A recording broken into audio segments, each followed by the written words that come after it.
and then I want to go straight into it. So we have got quite a bit. I don't really want to finish off a beat. I want to try and get it finished or not started. It's one of the two. So what I just wanted to bear in mind is, yeah, if we get into combat at any point and we're in initiative order, then remember where you are in the order. Try and keep an idea of what you want to be doing, what's coming up. Yeah, so we can keep it quite punchy and try and get through it as quick as we can. So time is really the essence. So just give us a quick recap for last week. Obviously, the guys, Les Ulfgar came back from the Sea Maidens Fair and been on the eye catching, visiting with Zardo Zord. Tavis meeting potentially his kin for the first time. Making their way back to Waterdeep. Mainland, if you like, in the harbour.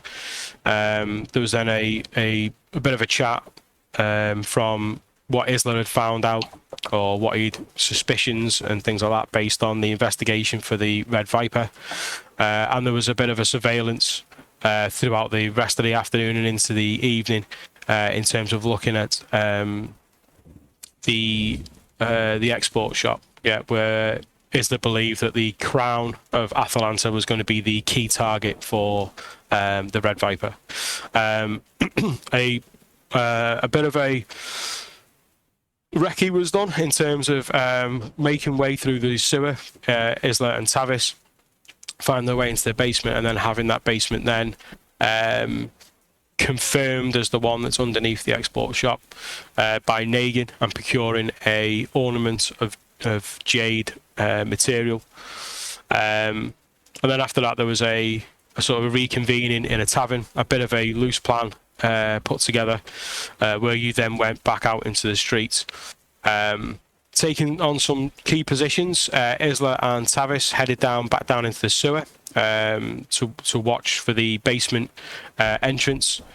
Thorin stayed on the ground, just keeping an eye out on the streets, and Ulfgar and Nagin headed up into the tower to view from above and take a higher vantage point.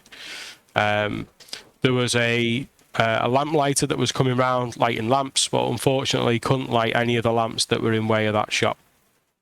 Thorin, who was keeping a keen eye in the area, noticed that the next door but one shop, which was the shoe shop that had been damaged during the wagon race and now covered in tarp, going through the repairs, was the tarp itself was actually moving. At that point, you guys were then starting to sort of make decisions on what the next steps were.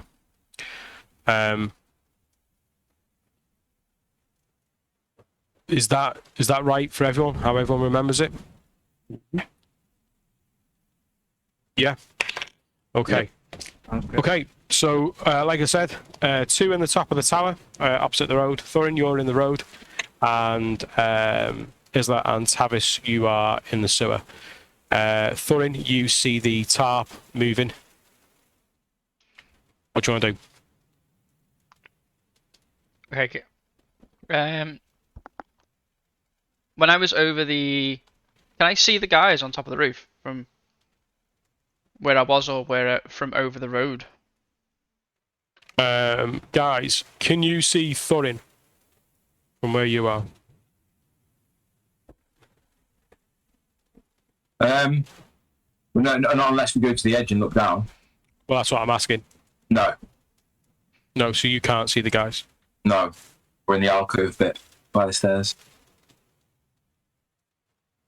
Yeah, so this tower is kind of like it's just kind of like a built-up edge around it. There's no sort of roof to it. Where the stairs come out, they just come out onto that flat. So you're just over by where the stairs pop out. Yeah. Okay, I'm just quickly gonna cast message to Nagin and say the boot shop may have been broken into. I'm gonna go have a look. Keep an eye on me.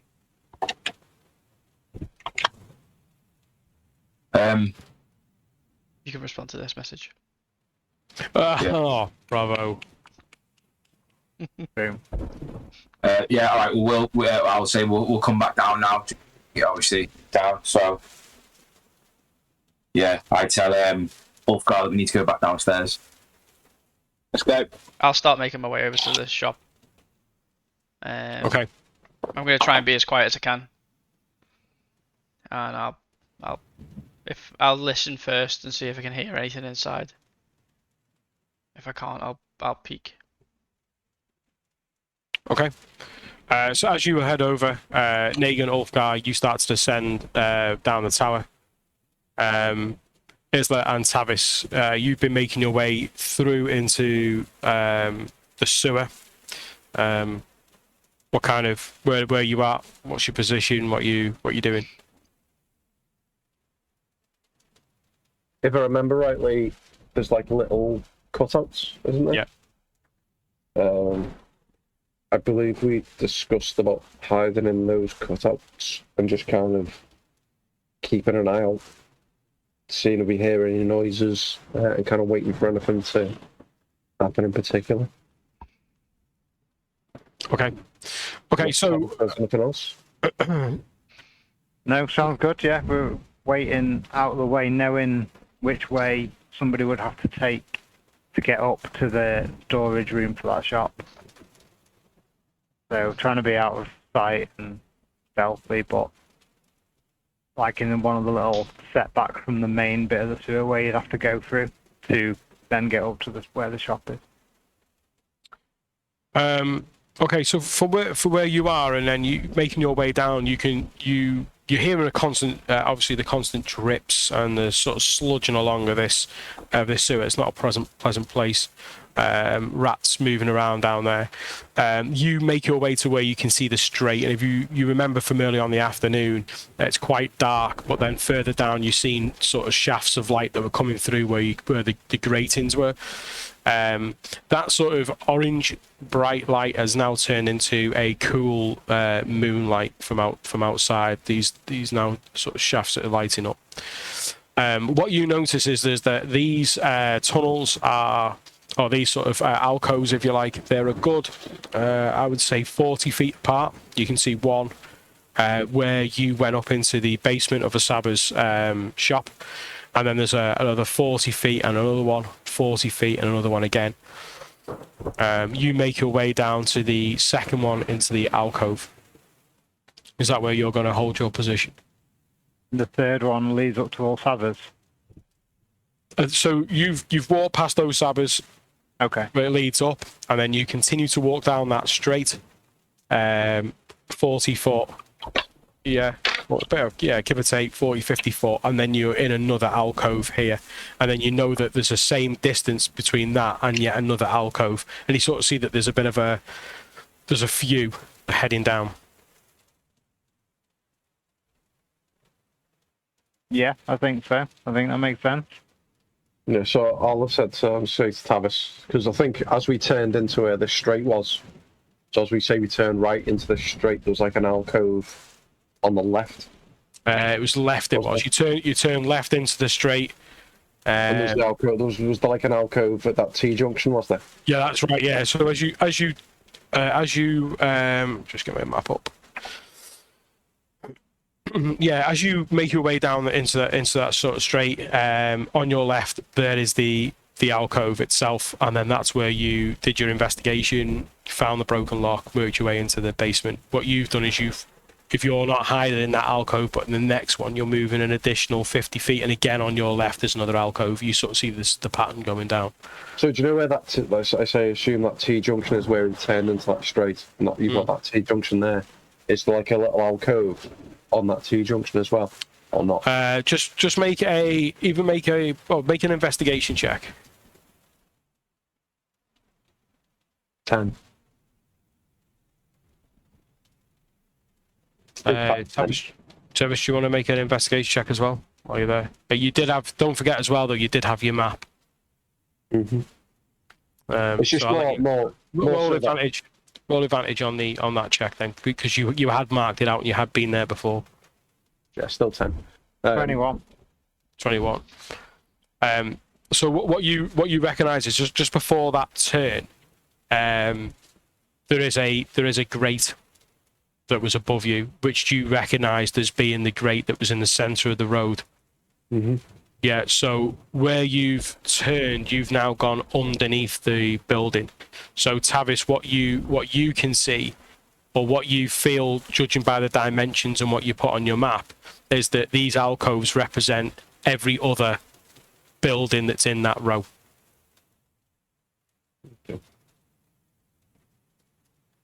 Okay, so the closest we can get to Ulsathas, and there's a little area to kind of hide or sneak away, then that's where I just want to lie in wait.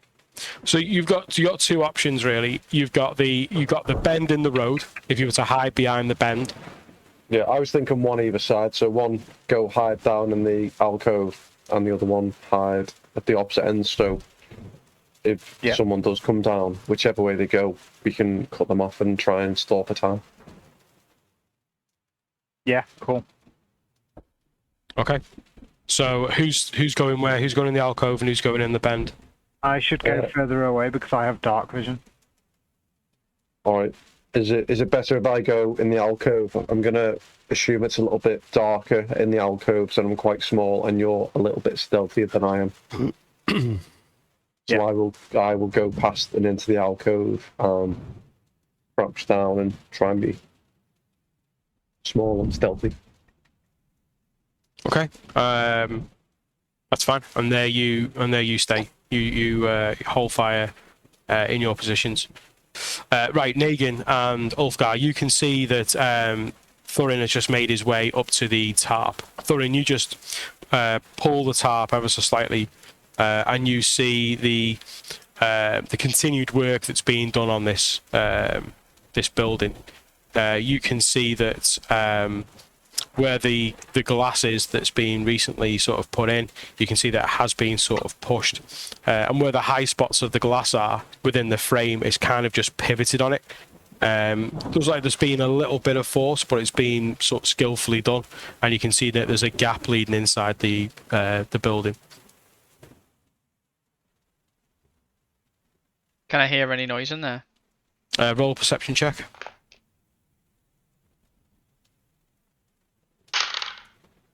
Bad. 6.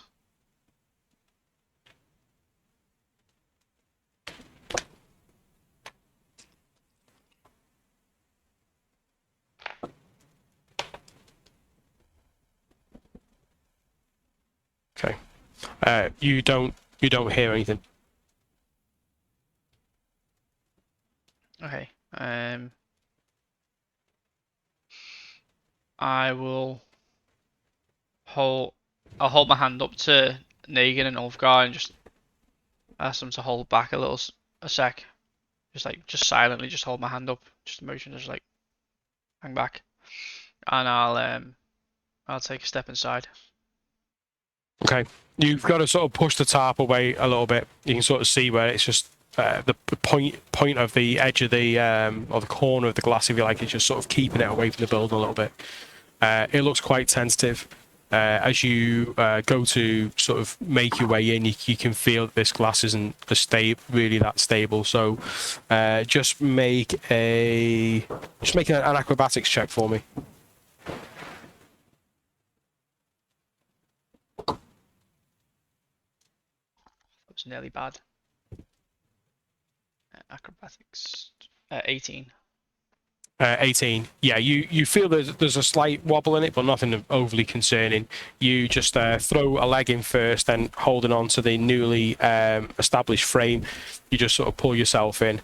You're in the shoe shop. You can sort of see the majority of the shoes that were on display are now all sort of stacked elsewhere in the shop. Where the shelves were once by the walls, they've now emptied, and you see that the shelves have been taken down. Things have just been moved away from where the damage is, and it's quite cluttered in there, just while everything looks like it's getting sorted. Is there anything in there that looks out of place from when I was last there? Anything that's particularly different? Roll perception check.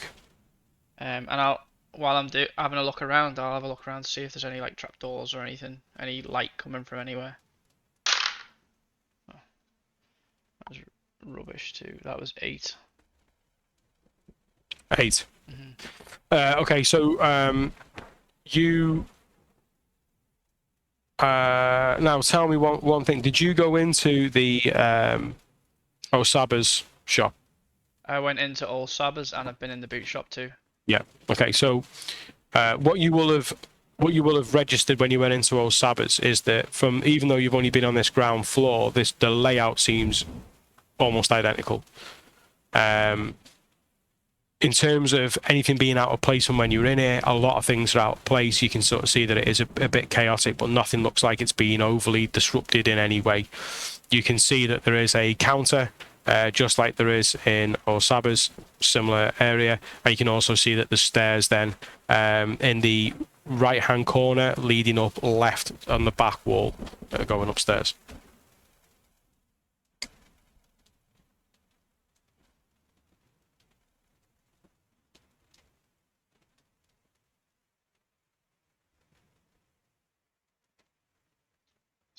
Decisions.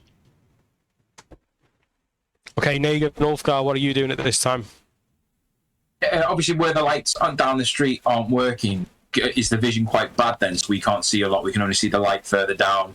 Back that way. What you've got is you're in like a kind of pool of not like you're not pitch black, it's not No. like, but you're in like a sort of a pool of shadow, if you like, where Yeah.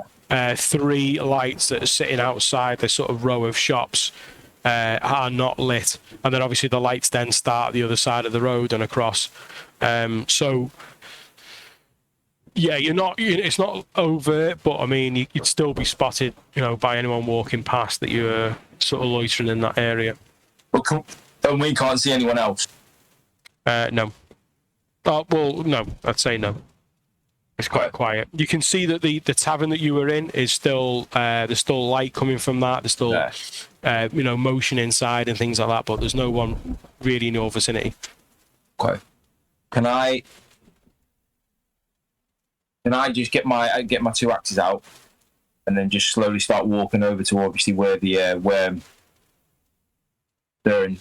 gone into, but not go in, just obviously go where the tarp is. Yeah, you go behind the tarp and you sort of see what he's seen, which is this glass that's just hanging on an angle, again resting on the high points. That's all you can really see from where you are. I just sort of gesture to Wolfgar as well to sort of say, come over this way. So are you actually going under the tarp? No, I'm just going to go to the tarp because I don't want to go in yet, unless they're a mess or I hear a noise. I'm going to do what he told me to do and stand outside. Okay. So Thorium, what do you want to do? Going through that glass, what would be my guess of how easy it would be for Negan and Ulfgar to get through it? I would say with Ulfgar's height and girth and with Negan's just sheer size, I think it would be difficult. It will be difficult. What you've kind of got is like half a window's width to try and get through. Can I open the door? You can try. I'd like to try and open the front door of the shop. The door itself has got a lock that operates from the inside, so it's like a catch. And then, yeah, flicking the catch open, swinging the door open, the door's wide. I'll just use for them to come in. Just be quiet. Yep. Yeah. Okay. Yep. So yeah, you guys now are all standing in inside the boot shop. It looks So like is there anything out of place so far that you can see? not really. It looks pretty close. It looks pretty similar to the next door though, doesn't it? So there's probably a trap door down in the basement. Maybe the stairs lead up to the roof like the other one did. I mean, if there's a thing that goes down to the basement, obviously, then Isler's down there as well, and obviously with Tavis, so. But you want to check upstairs first? Yeah, I think this is a good idea. I'll just give me 1 sec, and I'll quickly message Islet and tell him that we're inside the boot shop next door, and that there's been a break-in. We're investigating. I'll just say, yeah, me and Tabas have got down below covered. Let me know if you need us. All right, And I'll just go and tell Tabas that information. Just between the two of us, could we figure out where the boot shop is in relation to where we are? Roll investigation checks. With advantage with the map? I'll give you that. 13. Or 13. So you know the alcove that you were in. Yeah, you know the distance to this alcove. You've perceived that these alcoves all lead to next door but ones all the way down. So the alcove that you're in, you believe, is right underneath the guys in the shoe shop. Okay. I'm just gonna quickly scurry on down as quietly as possible, but still at relative pace, and just let Tavis know what's going on. That they're in the boot shop. I say, Tavis, they're in the boot shop. Looks like there might be a break-in. We might have the wrong target. Maybe it's worth you staying under Osaba's. I'll stay under the boot shop, and then if we hear anything coming either way, we'll go from there. okay, yeah, cool. I'll stay in place. And then I'll go back to where I was. Okay. So you're staying, Tavis. You're staying on the corner, yeah. Yeah, so I can see. Yeah, so I can see all Sabbers, and I can also see the way up to the boot shop, wouldn't I? I think. Yeah. Okay. I said to Isla, I doubt we've got the wrong target. We just might have the wrong point of entry or exit. Yeah, I just acknowledge it and just say, let's just be on our toes.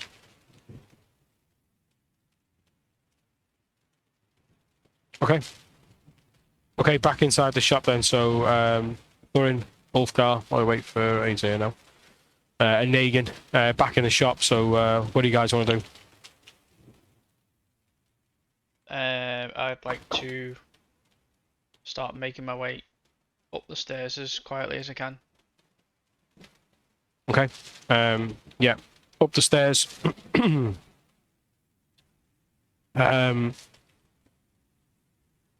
Yeah, up the stairs you head up, and again this is very similar, if not exact, same layout as Saba's. You're on another level, another room. This room, however, is very much consistent of like materials, like great sheets of leather. There's materials for making laces, and there's all sorts of like woolly sort of stuffings and all that sort of thing. It's all sort of neatly stacked. You can sort of see that there's tables with work areas and tools on there and different things like leather making tools and stuff. You can sort of see this is the workshop. Over the opposite corner from where you are, or so as you sort of come up out the middle of the room, there is another set of stairs then that carries on above your head, leading up to the next floor. Again, the same layout as Osaba's. Yeah, and it was the next level up that the crown was in, or was it this level? No, it was this level.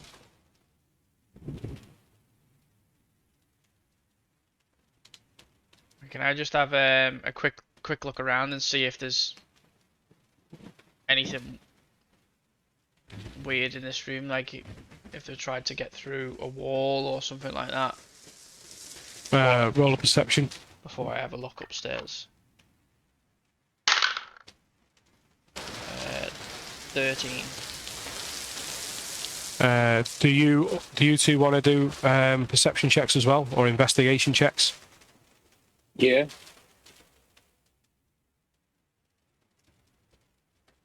Uh, 15. 8. Ulfgar, you're quite keen to see if everything in this room is as so solid, and there's nothing that gives the game up. You have a good sort of saunter around, mainly checking the structural integrity of the walls, making sure that there's nothing that's being covered up in any sort of manner. But again, with time sort of being not being on your side in this case, you are making sort of a quick scan. You're quite happy that the integrity of the room is as it should be. Just turn to the gents and say, I'm ready to move up if you are. Yeah, I'll lead the way further up. Okay, so with Thuran leading up the next set of stairs, this is now an attic space, so it's all very much just wood, sort of wood panel, wooden floorboards and different things like that. There's no sort of rugs up here or anything like that. Quite dusty, but yet well lit. You can see that there's a skylight, which is built into the obviously the roof.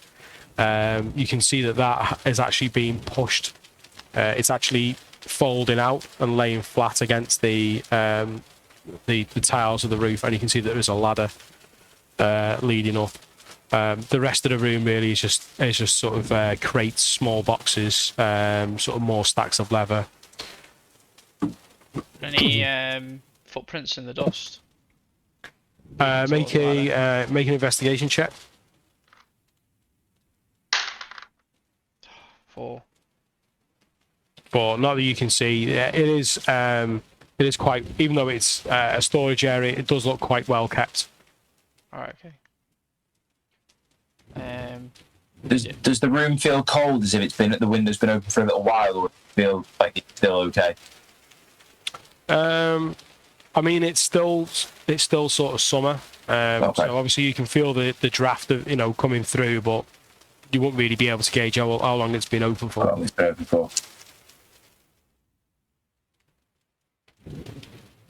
Alright, I'll just start making my way towards the ladder, keeping an eye out in the room just for anyone potentially hiding. Or somebody like looking to keep an eye out for somebody following them. Yeah, I mean, this is all really sort of open plan. There's nothing that's sort of majorly obstructing in terms of your view. Doesn't seem to be any sort of, they're not big crates. No one loves big, large crates up here. Everything's quite small and sort of well stacked and positioned. So you're fairly comfortable that you're on your own, or just as your party. Okay, I'll climb the ladder then and stick my head out the window and just have a look outside. Yeah, you see what is a small sort of alleyway down below. There's not a great edge between you and the edge of the building, because you were right up against the wall. So as you look over, you can sort of see that the alleyway below, the next sort of set of buildings, and then that just stretches across, sort of water deep. You can sort of see some of the larger giant monuments, including the Godcatcher, which is over in the sort of northwest. This huge sort of man and arm protruding from the ground with the floating orb above the hand. Quite eye-catching, really, to see at this level. Okay, I'll just ask Negan before I go out. How many times can you use those communication stones? Once a day. Once a day. Okay, good to know. Well, they've been used, haven't they? Yeah, Have they been used? earlier in the day. Even better to know. Yeah, so I'll just lead the way out the loft onto the roof. Just make an acrobatics check for me.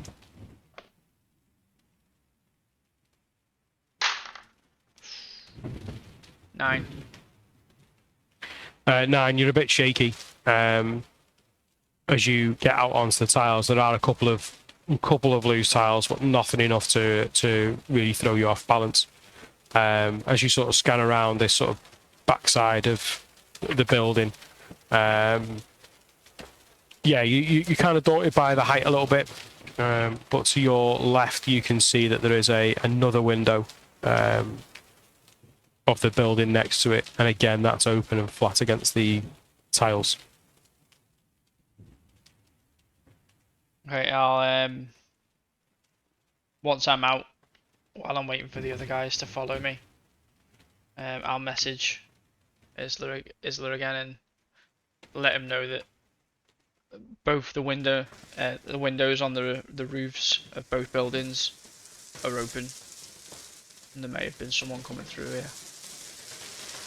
We're heading into the top of All Sabbaths. Just say if you need us, make some noise and we'll do likewise. Okay, Ulfgar, Negan. I'm obviously watching what Thurin's doing and just have a sort of look around, really, more than anything else. So you're up the ladder poking your head out? No, I'm watching him from I'm by the window just to make sure I'm not obviously going out. Yeah, so what you see is a sort of shaky Thorin on the roof. Yeah. What do you want to do next, Thorin? I was just waiting for them to follow me. I'll make my way over to the other window though. While I'm waiting, I won't go in. Yeah, the other window that you can see is just a. When you look in, you can see what looks like a really open plan building. So you can. There's no ladder here. This is just a straight drop into what looks like a landing with crates stacked on it. But from where your vantage point is, you can sort of see that this is just a landing, and that you can also see then the floor that's sitting below that, all the way down to the ground floor, which is then stacked high with crates. So is this not All Sabbaths? Okay. Oh, so it's the other side of the building. No, so what you know from where you've been outside is that Sabbaths is next door but one. Oh, next door but one. Sorry, my mistake.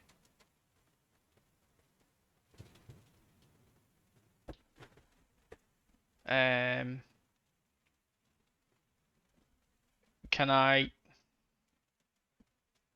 climb up the roof or go around it to see All Sabbaths? I mean, you can see the full layout of the roof. It's one sort of continuous roof. But where you look over to All Sabbaths, it's just roof. There's no window.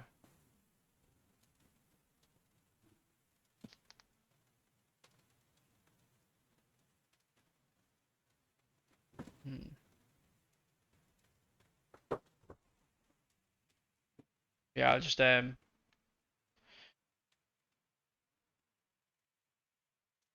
I'll just wait for the other guys to follow me up. See if they have any ideas. Negan, you're on the ladder. Are you moving up? Yeah, I'll follow through. It's okay for me to get through, yeah? Yeah, make an acrobatics check.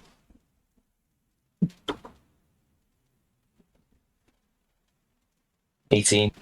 Yeah, 18. You sure-footedly step out. You instinctively start making your way up away from the edge of the building. You can sort of see that Thorin is over, looking down another skylight window into the floor below. Ulfgar. Yeah, follow him up.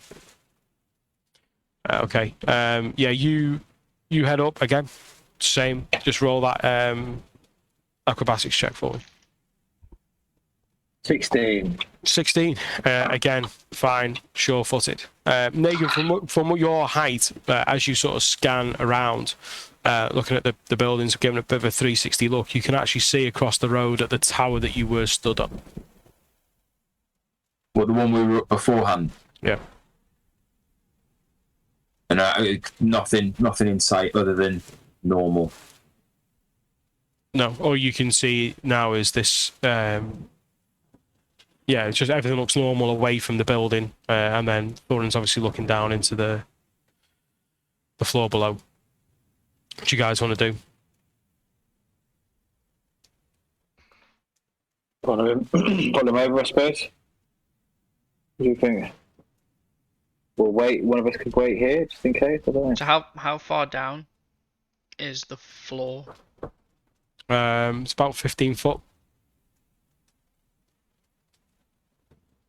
I'll have a look around and see if there's anything I could tie a rope to. You have a look. This is just sort of tiles, really. It's nothing. There's no sort of chimneys or anything. Just a roof.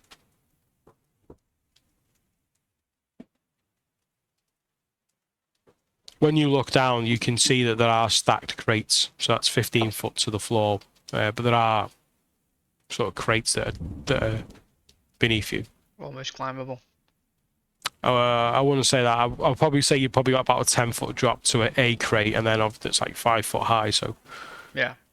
but you can sort of see that they're all sort of stacked. I see any light or anything in there. No, it's dark. You basically get that sort of sheer look down purely by the moon being behind you. Yeah. I mean, what do you think, guys? Do you think we should go in? Seems a bit weird that both of these windows would be open. Yeah, I think we're onto something here. There's got to be something. Yeah, I would go down, but Megan, can you lower me down, please, mate? Yeah, just come. Okay, Okay, just make a I've just got, make an athletics check. 10. No, for Negan, just for starters. 25. 25. Yeah. Yeah, you're Ulfgar, you're quite sort of shocked really, because he sort of puts you in a bit of a position, sort of grabs hold of your hands and then just sort of lowers you down. But what he also does is manage to sort of lower you plus squat plus lean in with a hand down and then lower you so sort of within a couple of feet of the crate, and then he drops you down. Luckily, it's a sturdy crate. Yeah, he just looks up and says thanks. Much appreciated. Bruce, Okay, what's next? what are you doing, Thurin? Do you want a hand down? yeah, I guess. Or I can lower myself down. Or I can catch you.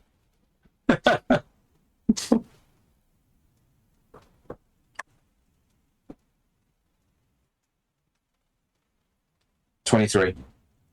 23. Yeah, again, easy. Sort of similar motion, just lowering, throwing down. Ulfgar, you see Thorin descending through, again, dropping down onto the crate. But I can reach the crate. Yeah. Well, yeah, to a degree. Alright, I'll Okay, Negan. yeah, make my way off the crate and get out of the way for Negan. Who's going to catch me? I was only joking when I said that. Reverse Norn. Yeah. One dive. So have I got a roll for jumping down? If that's what you want to do.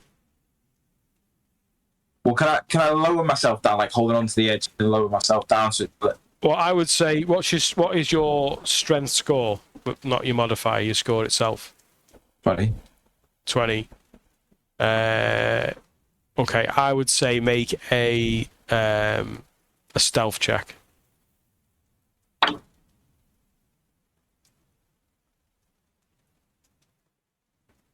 14. 14. It's not bad. To be honest, you and especially Ulfgar and Thorin, thinking that there's probably going to be more of a crash bang and a wallop from you heading down. You managed to sort of glide down. There's a little bit of a shift on the boxes and a bit of a stumble, sort of getting down there, but nothing overly too loud.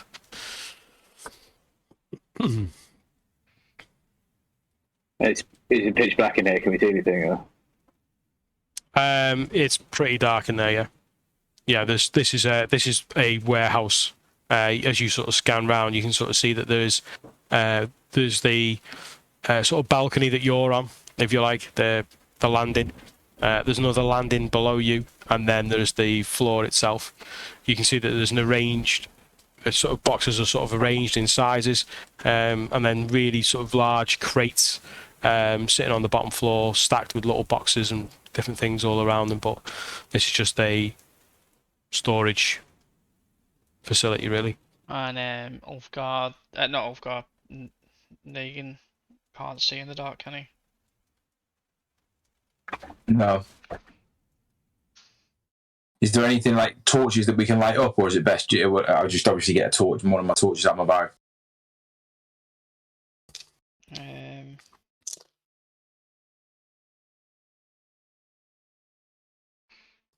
Yeah, I mean, I can help you light a torch, but I can't create light. Really, not sustained. No, I just didn't want to draw like too much attention to us if obviously we're not but if I light a torch.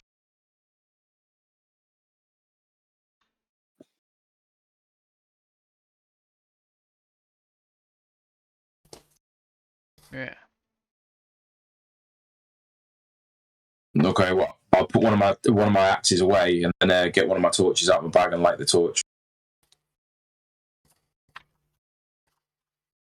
Okay. Yeah, as you light it, yeah, you just get a clearer view. You can sort of see that this is a sort of like a U-shaped balcony, if you like. A wooden sort of banister that runs around it. There's nothing on the walls. This is all just bare brick. From what you can see.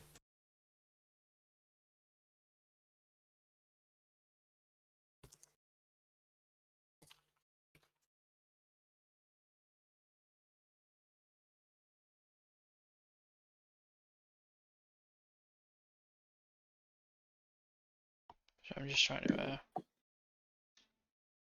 The crates that are near us, have they got anything like written on them or anything, or are they all sort of blank crates?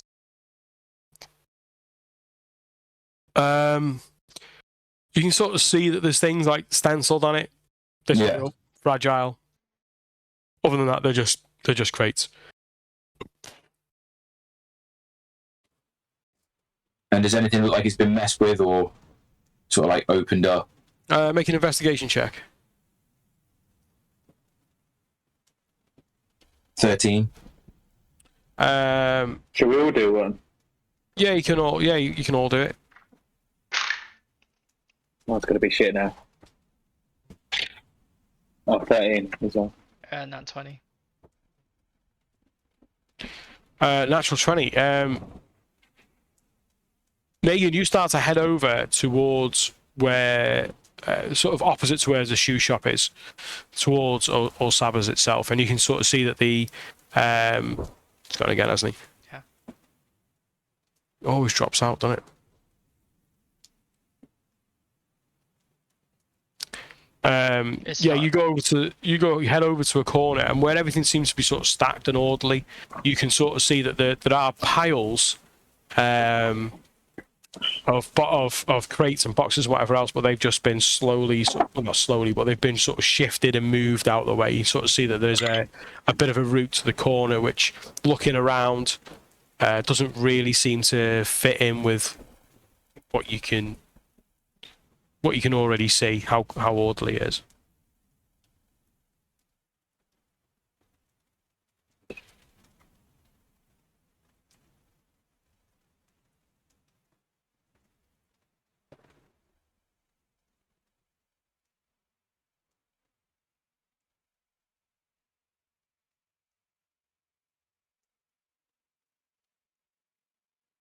I don't think you could hear any of that. Yeah, well, that was you. You got the nat 20. Sorry, I thought you were talking to Negan. Yeah, he headed over that way, and then you seen right, it, okay, but then sorry. seen it. I wasn't following. Yes, I'll go over there and investigate further. Look behind the boxes, see if there's anything disturbed behind them. Right. So what is it you're actually looking for? Any sort of access into the other building. Okay, roll an investigation into that area. You can roll it with it. We can roll. Make the investigation. 16. 16. So you have a look.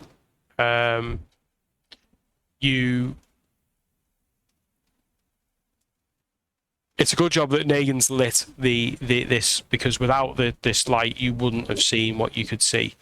What draws your attention to the wall is a fine greyish powder, which is on the floor.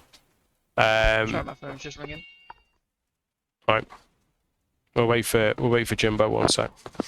Right, I'm just going to go for a Wednesday. Okay.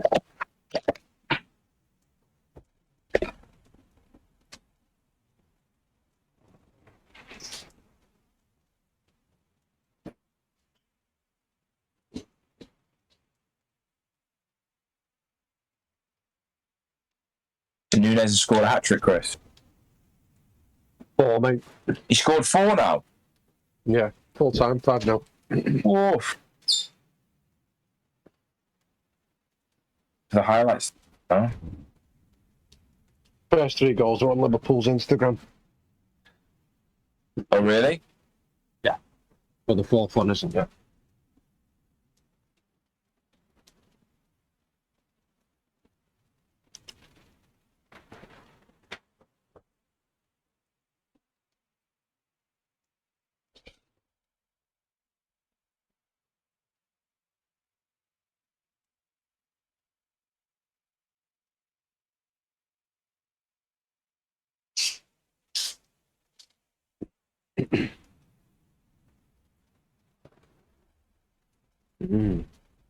Seems like the thief's got an elaborate plan to get in and out, hasn't Knows what he's doing.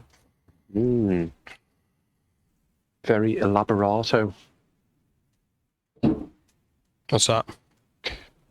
Just saying, whatever plan that, or whoever Thorin, Negan, and Ulfgar are following, it's quite a route that they've carved out in it. A ruse. If they're following anyone at all, he could be following a fucking cat. Imagine that 4-hour session. It was a pussycat. Yes. I was just pissing by your door.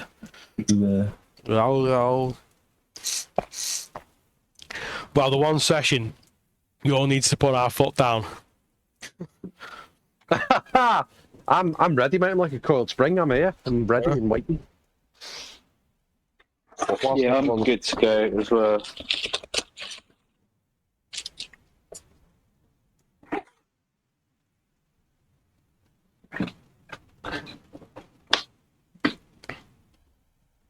Come on, highlight. One session, we all needed to be here. It's a doozy. It's a doozy. Nunez scored a hat trick then, did he? 4. 4 now. Scored 4. Yeah. Salah scored the 3rd.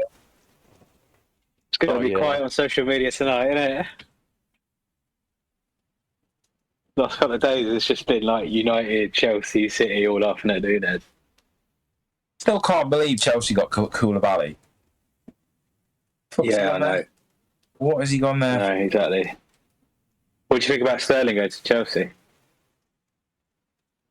It doesn't matter what he does now, does it really? Do you know what I mean? Nah. It's another one of them players, and I hope he didn't win anything, but... Yeah, exactly.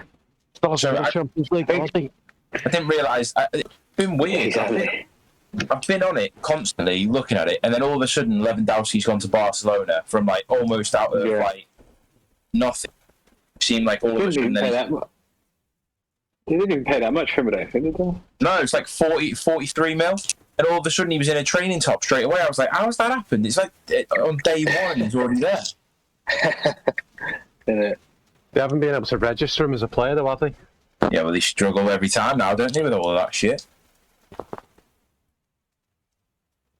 Yeah. We still missing Jimbo, are we? Yeah. Sorry, guys, it was the landscaper. The people wanted the costume back. Like, where's the fucking costume, lad? Fucking hell. The landscaper. You taking does he the not- piss? Playing Does he D&D. not? Does he not know we're playing D&D? He does not. Where's Salty Seaball's costume? We need him fucking back. Salty sea balls. Love it. Salty sea balls, mate. That's ace. It's fucking great. Semen stains here.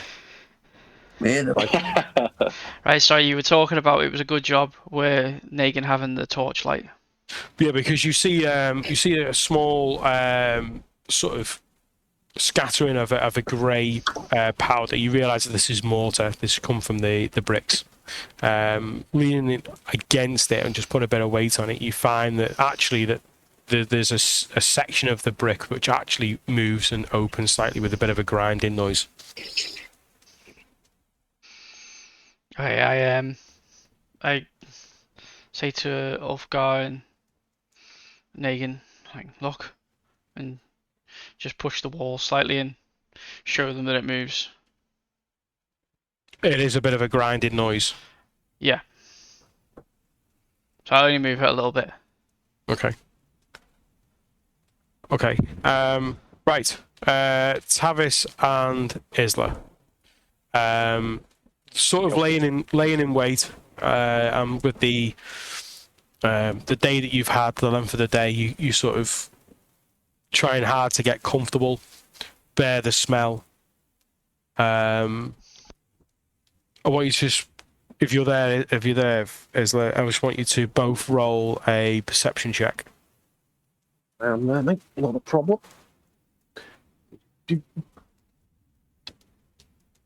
Cheeky little perception, yeah? Mm-hmm. 10. 19. 19. Isla, you catch it first, but Tavis, it doesn't take long for your eyes to also spot.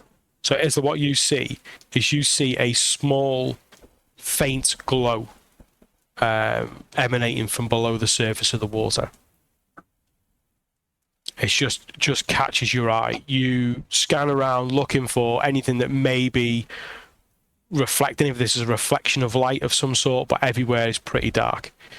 The more you watch it, the more this light brightens as it, whatever it is, seems to come closer and closer to the surface of this oily, greasy sort of water, the film on top of the water. It's mere, not even a second, and it's just resting just below it, and you see what is a golden ball of light. Further down towards Tavis, sort of halfway, you see another one rise. This one just breaks the surface, a small golden dome just emanating from the water. Tavis, right by you, you then spot this golden orb coming up to the surface. Then they all rise. You see, lifting out of the water, 1, 2, 3, these orbs just gently rising up into the air.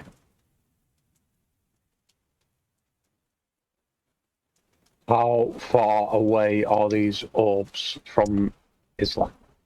I would say it was 10 feet, the first orb. Okay. Do I recognize these orbs? Are they literally just glowing orbs of light? Are they organic? Are they connected to anything? Stalks or anything like that?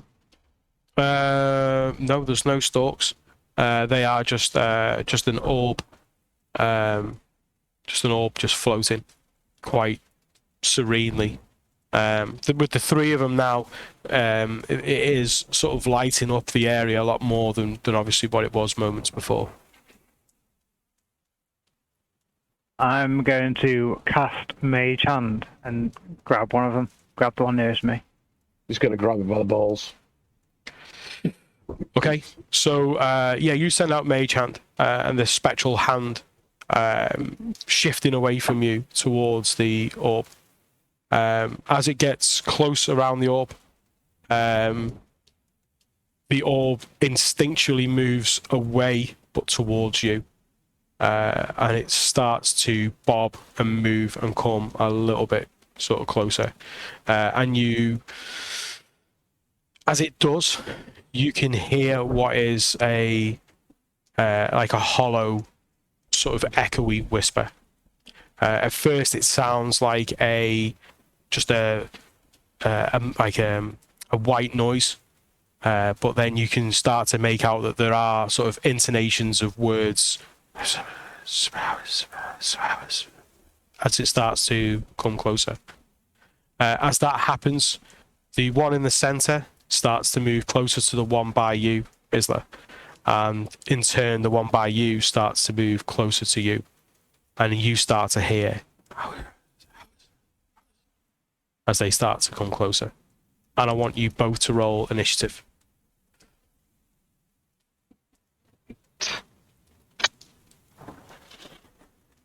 Let me just check something. They're just Let little fairies or me sprites. Don't worry about it. Let me just check something. I have no idea what they are. I'll be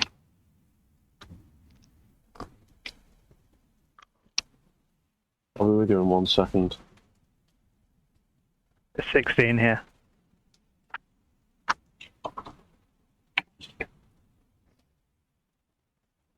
Sake, come on, Bob.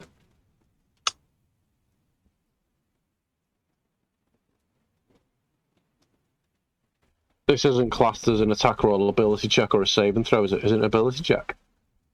Oh, it's just initiative. Natural 1!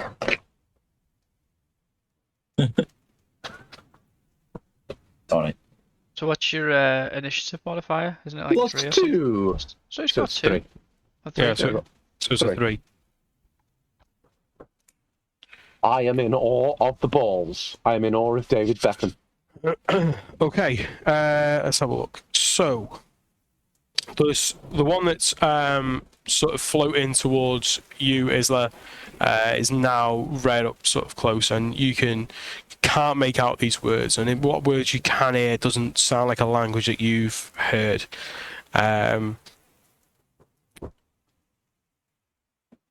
Okay, so suddenly the light within the orb intensifies greatly as it comes into attack, and that is going to be an 11.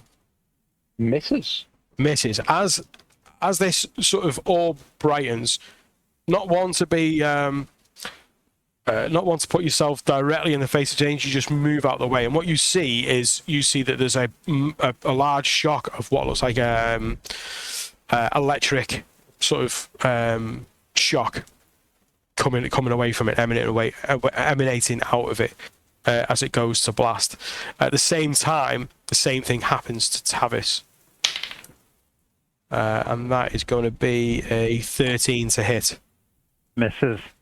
And again, you seeing that this electric shock is taking place, you kind of instinctually take a step back, not knowing what these things are. The second one that's closest to you now is now within range, and that's terrible. Again, there's just another bout of this shock. Okay, that's their 3. So Tavis.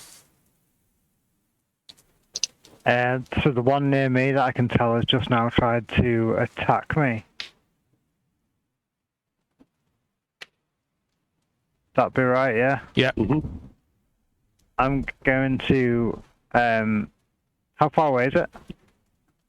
Melee, so it's 5 foot, within 5 foot.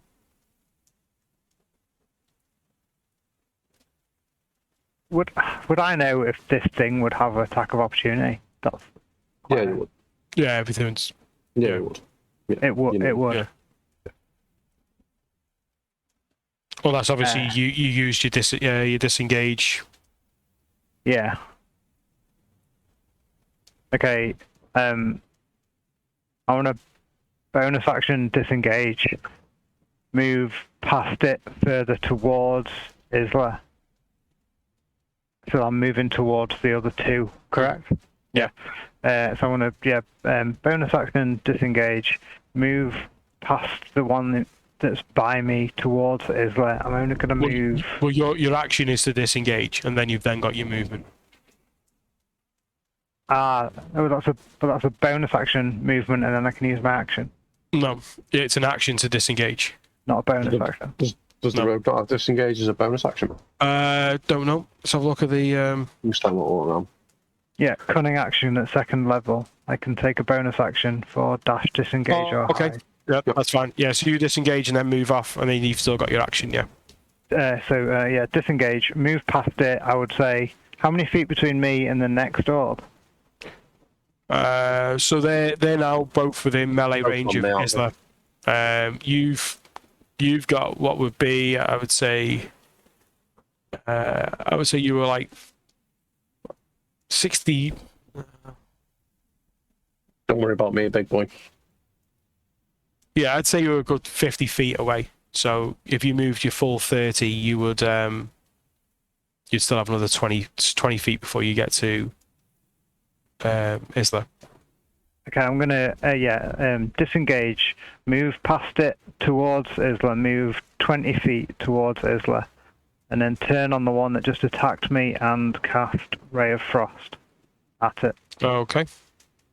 Is that that would be a spell attack, wouldn't it? Yeah, that's my action. So Mage Hand will drop. Yeah, that's fine. Yeah. So It moved under the mage hand. So okay. So apologies because I haven't rolled this before. So to attack, I just roll and add my spell attack bonus. yeah.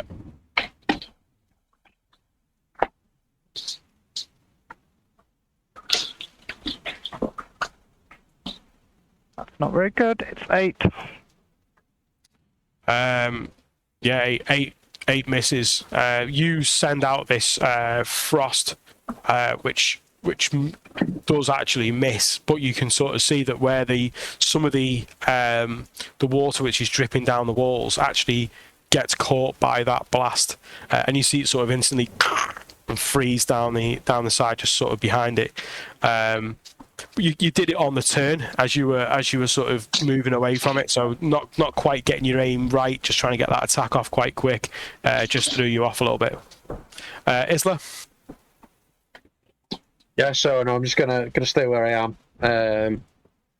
I'd say it doesn't really matter which orb. I'm just gonna use Toll the Dead on them, which is a Wisdom saving throw against a DC of 16. Wisdom. So we'll do one and then the other. What's the? Did you just do? You just hit one in this. I can only target one. It's a cantrip, so yeah, it's just one. So it doesn't really matter. I'm not bothered. Just one of them. That's about next to me. So that is a. Right, that was a 6. What was the DC? 16. Okay, roll for damage. It's 2d8. 8 points of damage. Okay, that's halved. So that's necrotic damage, isn't it? Yeah. Yeah. So as you use the spell and the cantrip, and you twist using allowing this spell to form, throwing it forward onto the orb in front of you, you feel it hits, you feel that connection, but it just doesn't have the desired effect that you thought it would. So what was the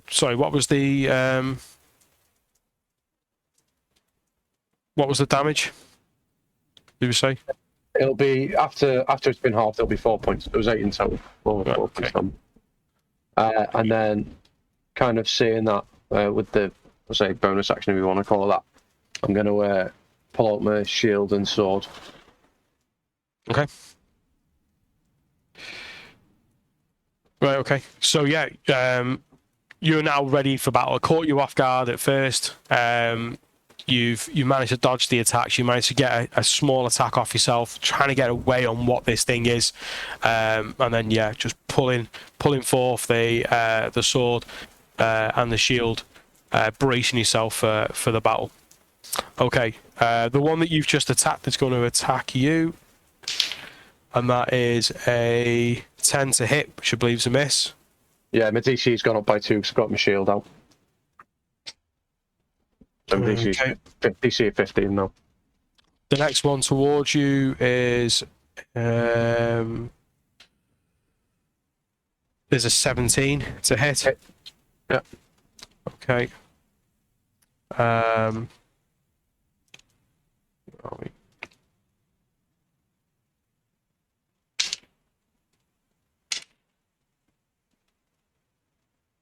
Okay, you take 11 points of lightning damage.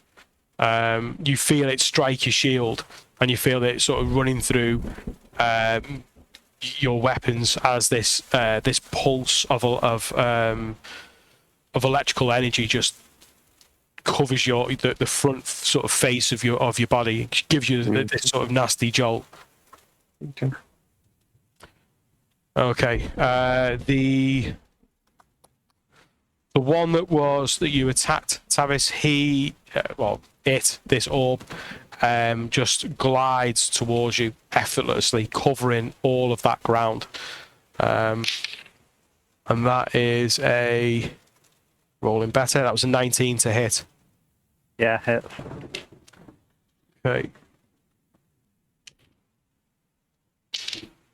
And that's 7 points as you get as you absorb this electrical blast at the same time. Okay, Tavis. So I'm now like 30 feet from Isla. And this thing's back in melee range, or is it stayed? Yeah, it's on you. Yeah. Away? Yeah.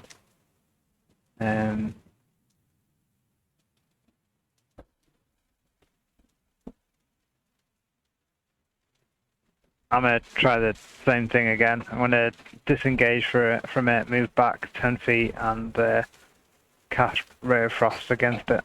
Okay, make the attack. Are you heading towards Isla with this 10 feet? Yeah. Okay. Natural 20. Natural 20 definitely hits. Double the dice. And D8. We should all be celebrating a crit here, people. He's just crit.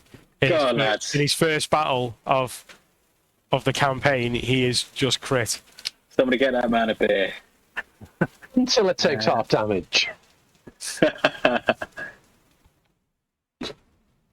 Okay, so double. That's. Do I add anything for damage with the spell attack? I don't, do I? Should Just what I roll. Yeah, it's just what you roll. Yeah. Okay, so that's 8 points of damage. 8 points of cold damage. Okay. So this one takes. So this one again. You this time you really hit it, and you feel the power pulsing through you, the frost forming, even the edge of your fingertips almost becoming numb with the cold. And as it strikes the orb, you feel elated that you've really struck it. As the cold sort of melts away from it, it doesn't really look that shaken. And that would be so. Yeah. Its speed is also reduced by 10 feet until the start of my next turn. Okay. Good to know. Right then, Isla. Yeah, how close is Tavis? Please. You move 10 feet, so probably about 10, yeah, he's another 10 feet away. Okay. It's mildly problematic. Yeah, I'll just I'll go with just attack with my sword, please. Okay, make the attack. On the one that I've already on the one that I hit before. If that is all right. Yep. That was a 20, not natural. Hits. Let's break them down.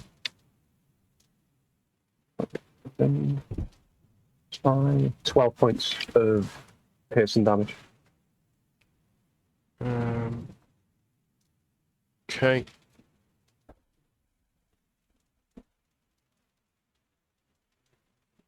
Okay. So again, you swipe with the sword.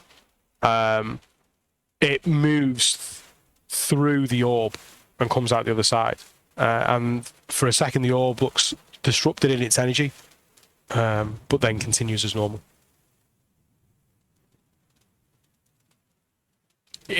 You felt it connect. Okay. Okay, is that your... Yeah, that's pretty much all I can do. Okay, that one now is 12 to hit. Misses. And then the second one is 17 to hit. Yeah.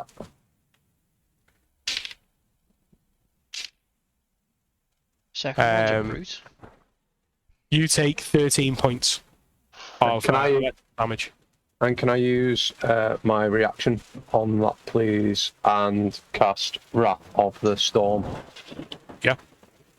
So he's going to make a dexterity save and throw against the DC of 16. Natural 1. Beautiful. And then he's going to take 13 points of thunder damage. This is the one. This is the second one now, isn't it? Yes. Yeah. 13 points. Yep.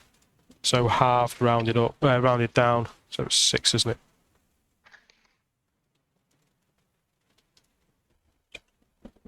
Okay. Okay, yeah. So yeah, as you get attacked, so you still take the damage then from that attack? Yeah, I still Yeah, take damage, but just, yeah, just as a rebuke. Yeah, so as you sort of take that damage again, this is not a pleasant feeling. The anger sort of building up inside you and just reacting and sending out the thunder damage. Again, this energy just seems to absorb it, just continue to move. It's annoyingly sort of persistent in its presence. Okay. So that's them two. Then the one by you, Tavis, it's going to move up towards you, even though with that reduced speed, it closes that gap. And that is a 16 to hit. Hit. And that's 9 points of damage. Ouch. Okay.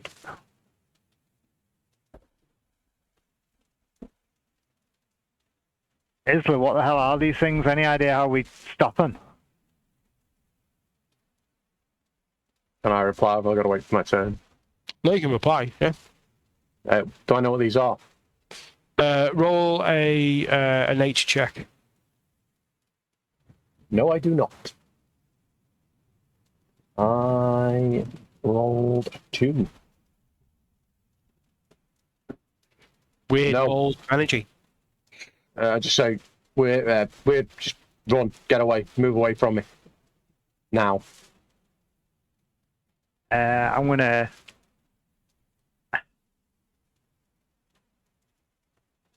do what it says. I'm gonna disengage and run in the opposite direction. Past the thing Okay. away from Isla. So which way are you heading? Are you heading on the straight, or are you heading back towards the corner? Back towards the corner. The furthest back. Unless the one gets me out of line of sight. You could probably just make the alcove where the ladder is leading up to All Sabba's. From Yeah. where you are. Yeah, I'm gonna bolt for there. Okay. So you head there. That's my bonus action and my movement, isn't it? Yeah. Can I still see the thing? Yeah. I'm gonna try and Ray of Frost it again. Okay. Roll the attack. 19.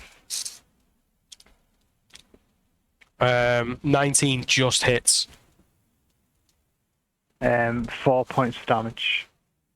4 points of frost damage, yeah? Yeah. Which is halved.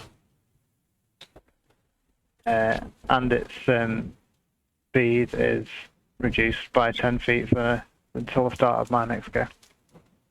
Okay. Okay. So.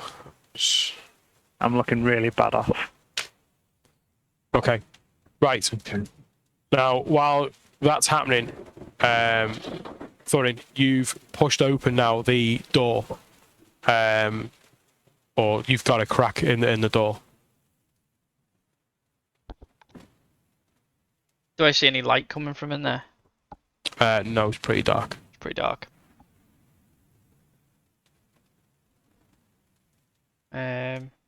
Yeah, I'll continue pushing open the door. I've told them about it, and I'll continue pushing open the door, trying to be as quiet as I can. I know it's making a grinding noise, but Okay, roll a stealth check.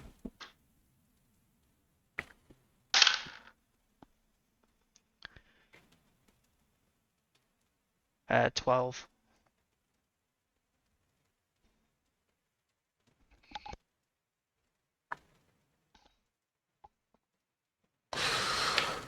Okay. Yeah, you push open the door, and it's got like a real sort of grating, grinding noise. But you know you have to go all the way if Negan's got any chance of fitting through this door. As you open it out, you can see that you are in another loft space, very similar to the loft space that you were in above the shoe shop. Again, there is a set of stairs descending.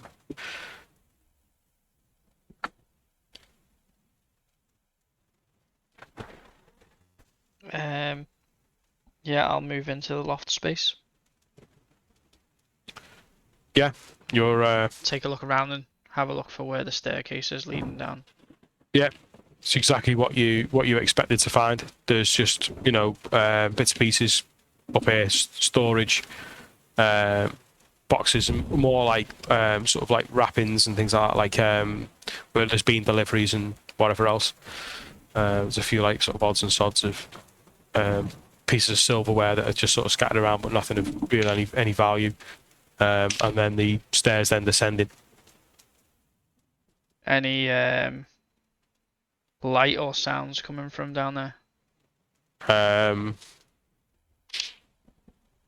No. Oh, well, roll a perception, sorry. It was 7. No, you don't hear anything. You guys ready to head down? Yeah. Go. Yeah. Okay, so what's your marching orders? Thorin, Negan, and then Ulcar. Would I be able to get a message to the other two from here? Do you think? We're at 120 feet. Yeah. From the attic space. No. No. I'm no good at trigonometry, but I'd say no on that one. Yeah, it's not direct either, so it would have to go out the window down this drain and stuff, so it's not a direct route. Okay, I'll start trying to sneak down the stairs. Is the door open at the bottom of the stairs? No, it's just a set of stairs. Just leads straight down onto the floor of the. Wouldn't that be the crown room? Yeah. There's no door on it. Just a set of stairs leading down. Yeah, I'll start heading down the stairs as quietly as I can. Okay, roll perceptions. All three of us, yeah. Yeah, if you're all heading down. Oh, yeah. I see we are, Megan. I Yeah, man. rolled a natural Uno. A 6. 4. Okay. So you head down not really taking in what's going on or what's around you per se, because the shock of what's before you is quite evident to you all. You see the plinth in the centre of the room. You see the glass box that was resting on top, sitting on its side on the floor. And you see an empty presentation cushion resting on top of the plinth. Shit.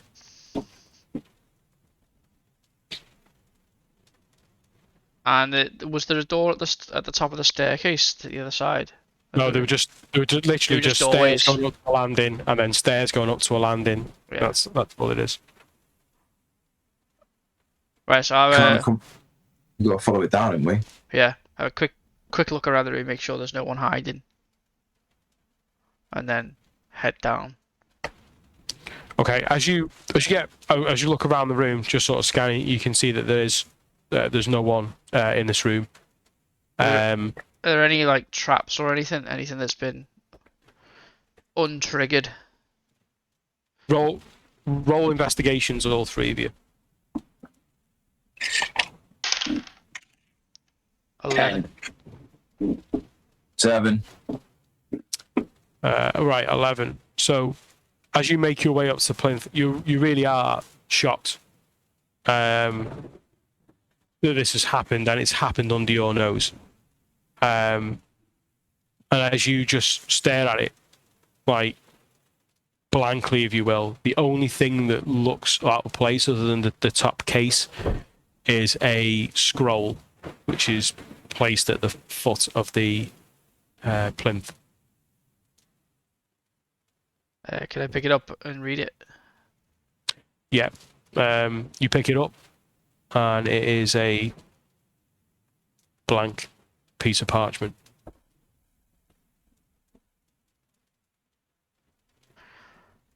So, would I understand what that is? I think I know what it is, but would Thorin know? As a user of the arcane, I'm looking at it. You would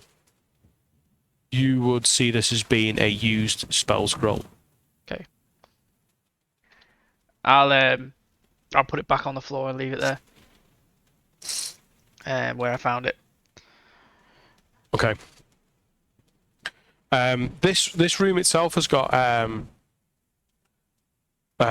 windows now, and this is overlooking the street that you started in. This is now looking up the Wagon Race Street, and as you just sort of contemplate and sort of looking at this scroll and trying to figure it out, sort of down on your sort of like sort of squatting down, if you like, to look at this scroll, the three of you feel a very ominous but very subtle rumbling through the floor of the building, and you feel dust, like a sprinkle of dust coming down from the ceiling above.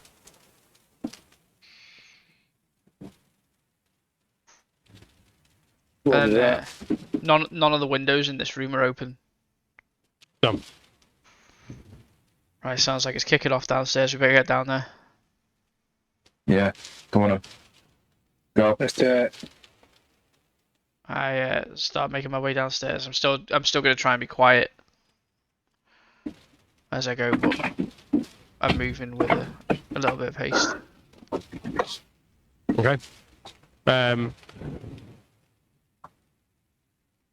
You head down downstairs. You come out where the counter is, and you see that the floor paneling to the basement below has been raised. Look down, anything there? What's your vision like? I've got dark vision. The room that you're in isn't that bright. You can see in there to a degree. I've got my torch. So where are you now, Negan? I'm behind. There. Okay.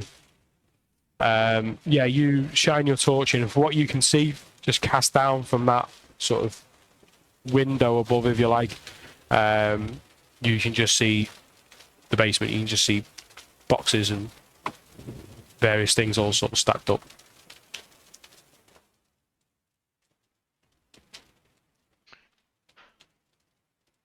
I'll head down.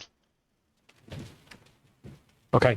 As you put your first foot on the step and start to make your way down, you feel another rumble. This rumble is...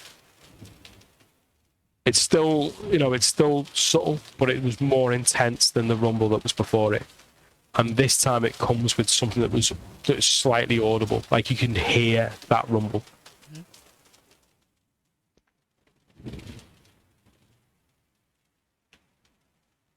Okay. Right. So, where's Isla gone? I'm here. Okay. So, I go on it. hey? Should be my turn. Isn't it? No, you had your turn, didn't you? Tavis disengaged to moved away, and then it should be me. Oh, yeah, it should be, yeah. I was bottom of the order, wasn't I? Yeah, you're right, yeah. Right, I'm about to set the whole fucking place off. Everyone is going to know that we are here. How far away is Tavis from me now, please? So he is 40 foot plus, because he's just tucked into the alcove and you're into the alcove. He's 40 foot plus, yeah? Yeah. Okay, so what I am going to do is probably slap bang. Yeah, let me just get how big it is. Yeah, so about 10 foot away from me to encapsulate all three orbs, if at all possible. I'm going to cast Shatter. I'm going to cast it at 3rd level, and I'm going to use Channel Divinity so that I don't have to roll for damage, and they have to make a Constitution saving throw of 16, or they take 32 points of damage. Badass. Like, boom. And it's 32 points of thunder damage. Yeah. Be 4d8, but I don't have to roll for it. So it'd be 16 times 2. But then obviously they halve it if they're... So have you still got to roll for your attack or not? Is it instant? They've got to roll Constitution save Oh, okay. against DC of 16. Get it. Get it, girl. Get it, girl. Okay. All three fail. So what was the hit point damage? So it would be 32, but if it's half damage, then they take 16 points of damage. Or if they're not immune to thunder, then they take 32 points of damage. Okay. So Tavish, you look around the corner to see what Isla's going to do. He is now seemingly outgunned by something that looks quite unstoppable from where you are, seemingly taking no damage. Stepping out into the water from the plinth, but staying within that sort of range. You see Isla take a firm step back and then casting this spell forward. You hear this rumble in the background, and you feel a rumble through the floor before a second rumble happens, this time rocking the actual floor itself. You are holding back and shielding yourself from this blast. When the blast dies down, all you see is Isla. And the dark has returned to the tunnel. How's Tavis looking to me? How's Tavis looking?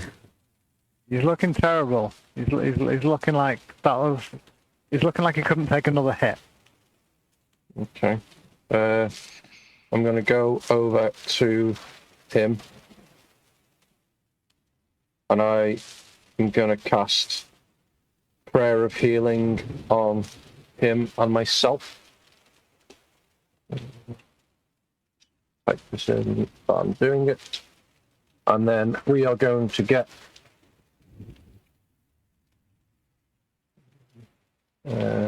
what's my modifier?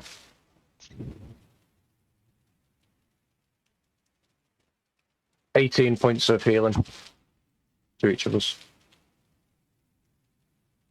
Ooh, what was that, man? That was amazing. That was all you.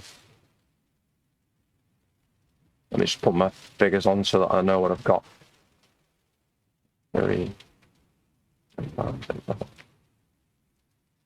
I'd say, I don't know what those things were, but we needed to get rid of them. That's going to draw a lot of attention. We need to try and get in touch with the guys and see what the hell's going on. And You heard anything from them? No. It's got to be going down. Let's head up. I say let's head up to the shop. This is not too much of a coincidence. Yeah, I'm not. I don't really want to stay down here. I don't think I've got the strength in me to do that again. And we've blown any cover we had anyway. Yeah. Let's go. Let's head up. Yep. Okay, as you reach for the step to head up, you see the hatch open above. How can it be open, mate? We've been here the whole time watching it. We've had it covered since this afternoon. Can I look around and see if I can see anything in either direction? Yeah, you have a look. It's the tunnel as it was prior.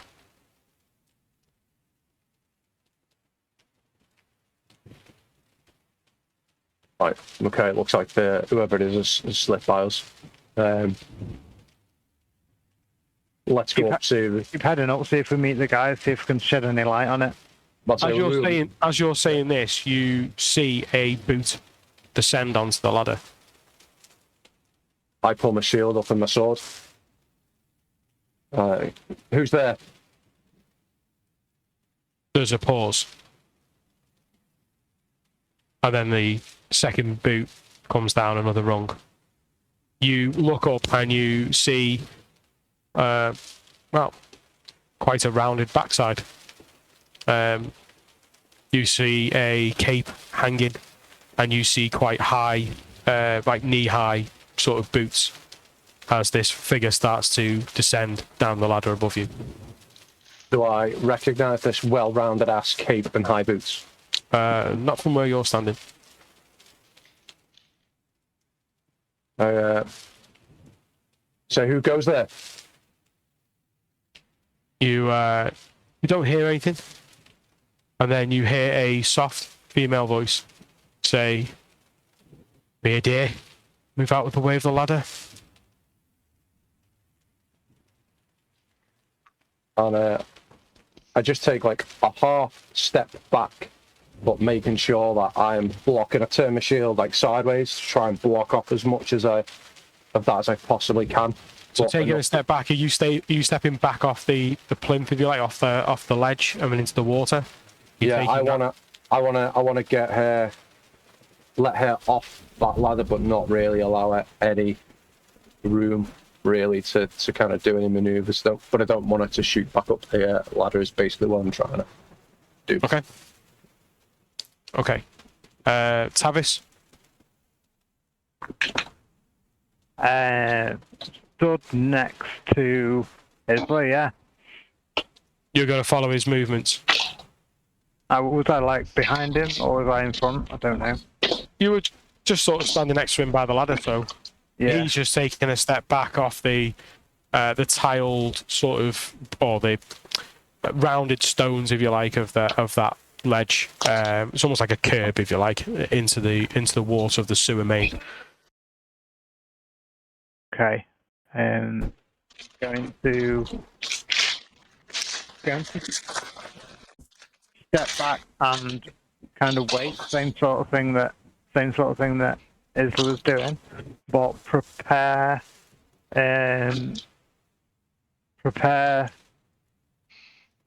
shape water with a view to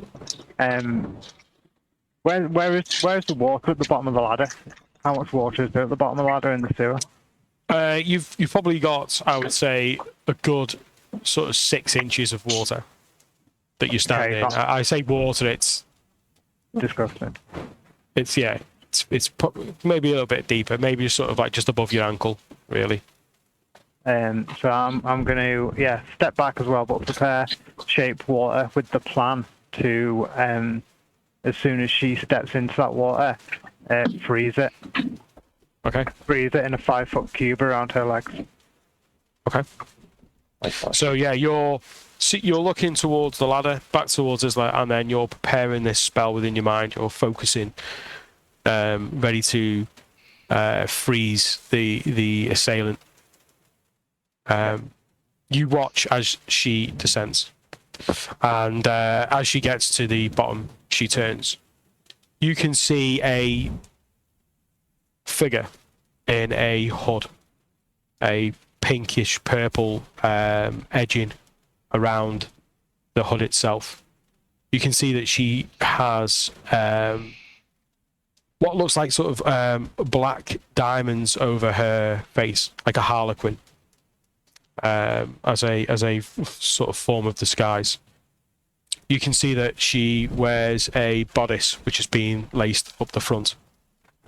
She has quite high gloves and braces over her forearms. She has a wide belt and buckle going across her mid, which is not tied too tight, quite loose and on angle.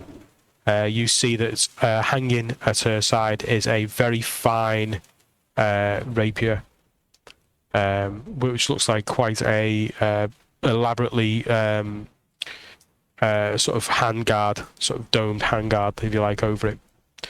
You can see that she wears sort of like long sort of trousers, which sort of taper into the boots itself. This hooded cloak sort of bellows not too long around her back. And you can see that there are things on her belt that look sort of quite functional. There's a few pouches and some sort of some like coiled rope. And she holds on to and she twists and turns and she says, seem to be in a sewer in my way.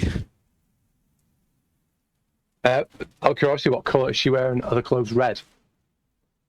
There's like sort of tinges of this sort of like reddy, pinkish, purple colour. Same on the bodice itself. There's a bit of a theme. As she says that, you feel a distinct rumbling, and you hear what would sound like a white noise, like a static, and it's coming from the direction that you approach the tunnel in, from around that corner. Would I know what that noise is? But where you are with the echoes, I would say roll a perception check. 16. It just sounds like a noise, but as you're listening, it is gradually getting louder and louder. Okay. Okay, as that happens, Thorin, you and Negan and Ulfgar stand at the top of the stairs of the basement. Yeah, as soon as I heard that shatter go off, I'd have sent a message straight down towards the basement, because I know that's the quickest route for the message to get to them. And just ask Isla if he's alright. Get your ass down here now. We're all okay. Just get down here now. Is what I would have said. So I hasten and rush down. They Okay. need our help. We need to get down there quick. Go. Go. Okay, so you rush down the steps, round the boxes. You sort of one-handed, feet first, sort of like vault over one of the key boxes and get to the hatch. You're sort of, the hatch is sort of facing you, the end sort of below. As you go to reach out for the hatch, you feel a huge rumble. The whole ground is shaking. And this really does catch the attention now of Isla and Tavis. As you turn, you see a shape, a mass, and you feel a cold draft, like a wind hitting you in the face. This cool breeze. And this sort of shape that's just emanating from the corners, sort of like flicking like this, like just moving. And as you spend the time just to look, you see that this is water. Then suddenly this huge burst as this tunnel is just filled with water, rushing towards you as a great wall. What do you do? Refocus my shape water at a 5-foot cube in front of me and turn that to ice. Okay. I don't know how big the tunnel is. What, on the floor? Like, it's a 5-foot cube of turn the water into ice. Right now, the ice is a good, like, 30 foot, 40 foot that way. And it is a wall of water. How big would you say the tunnel is? I would say it was a good 20 feet in diameter. Huge, that's going to do nothing. Water's coming, guys. Right, so what I want to do is I want to cast Gust of Wind. Kind of going to grab Tavis, shove him into this place, the little place where she is. I'm going to cast Gust of Wind kind of down along the wall to try and get the water that's coming to kind of deflect around us. Mm-hmm. And say, get the fuck up the ladder now as I cast it.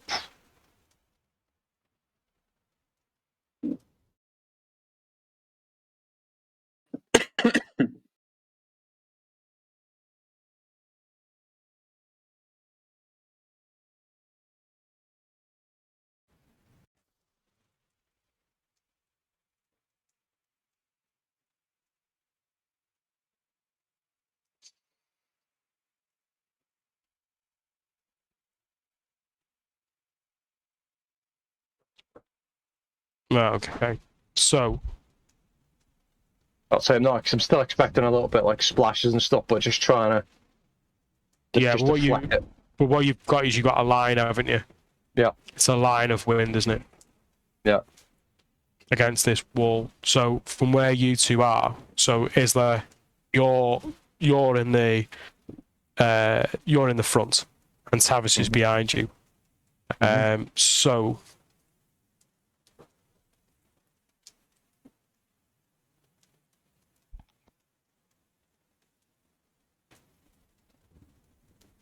yeah, I would say from the force, just make a strength check, just a straight strength check for me.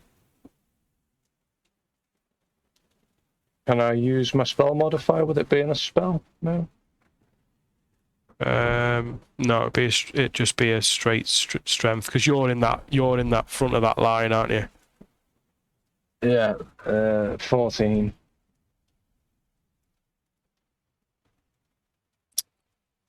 14.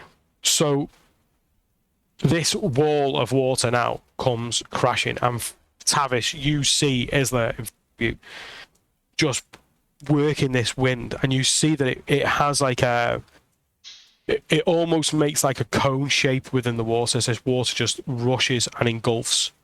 And for that I grab second, as quick as I can. Grab water just moves around you, filling the whole of this tunnel. And for that split second, maybe a second and a half, you are in this water void. As this line is just deflecting the water that's going around you, you can see the water on all sides. As you, even in that glance, you can see the image through the water of the woman that came down the steps. Isla's strength is holding as best he can, and the water wins. And suddenly you're both smashed with this water and ripped off the floor and sent rushing down the tunnel. What you do?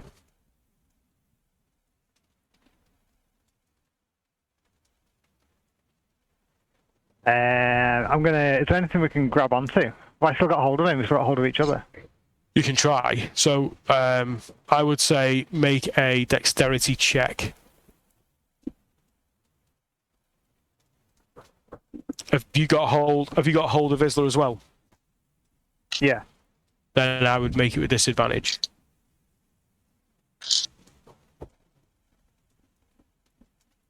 Natural one. Okay. Yeah, you're just scraping. Literally, you're in like a washing machine. You're going up and down as this water is just totally engulfed. You feel slightly the bottom, and your hand just makes contact with the silt that's now being dredged up with this water. And there's just no purchase. You just get torn, and you're just being really thrown along down this tunnel. I need both of you to make Constitution saving throws.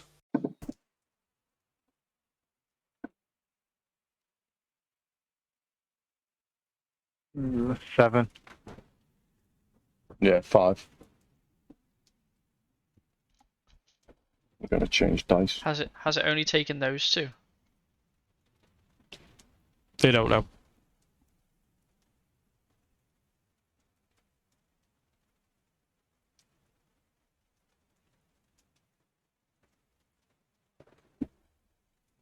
I suck dicks.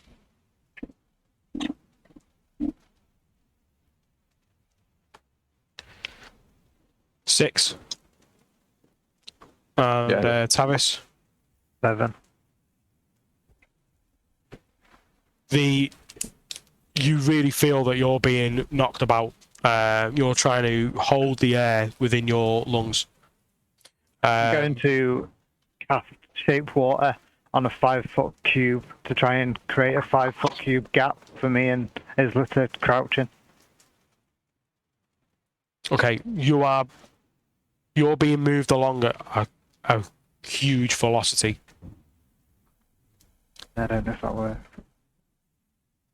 Okay, so can I just have both your Constitution modifiers?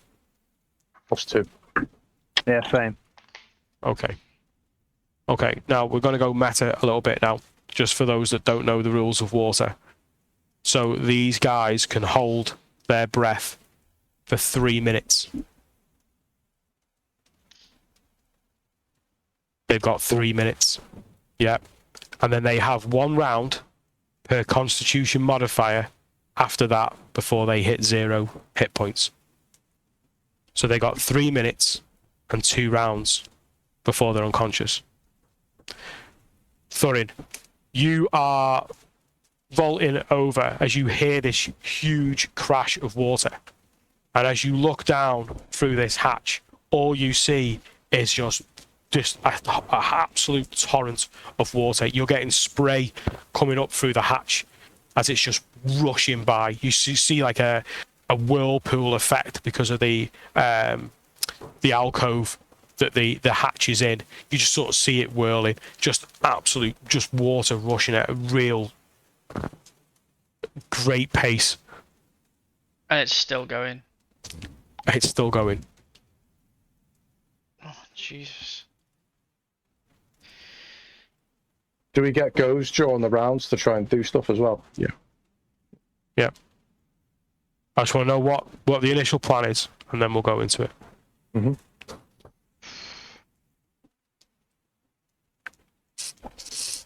I get the guys to look down quick. The whole place is flooded. Do I see anybody down there at all? All you see is just foam on top of this water. It's just rushing water. It's like a rapid.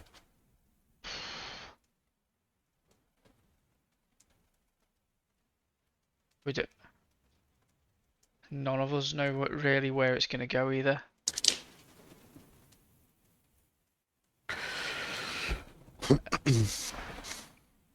How fast is it moving? At a guess. Fast, very fast. It's moving with a well, a lot of force. Faster than I can run. Yeah.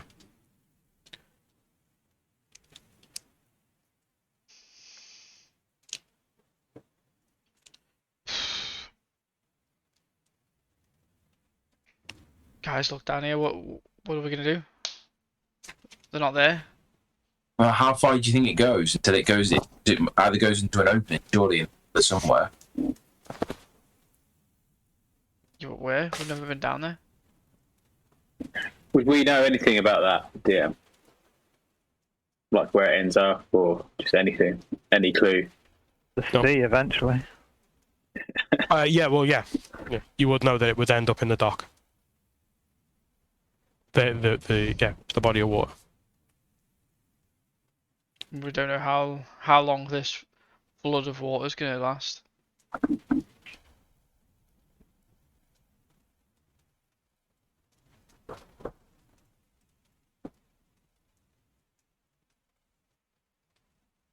I mean, if it's always going in a line, if it goes, Huge amount of water. if it goes in a line, sure, it's obviously to the end of a road, and then either disperses somewhere else. Do we know how far up the road, how far the road up goes before obviously there's? No. We've never been down there.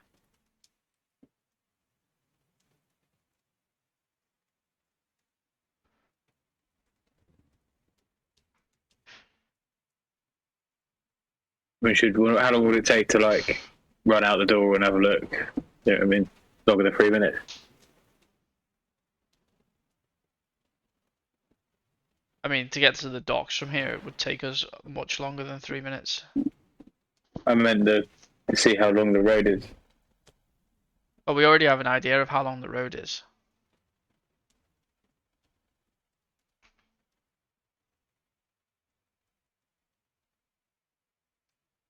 I'm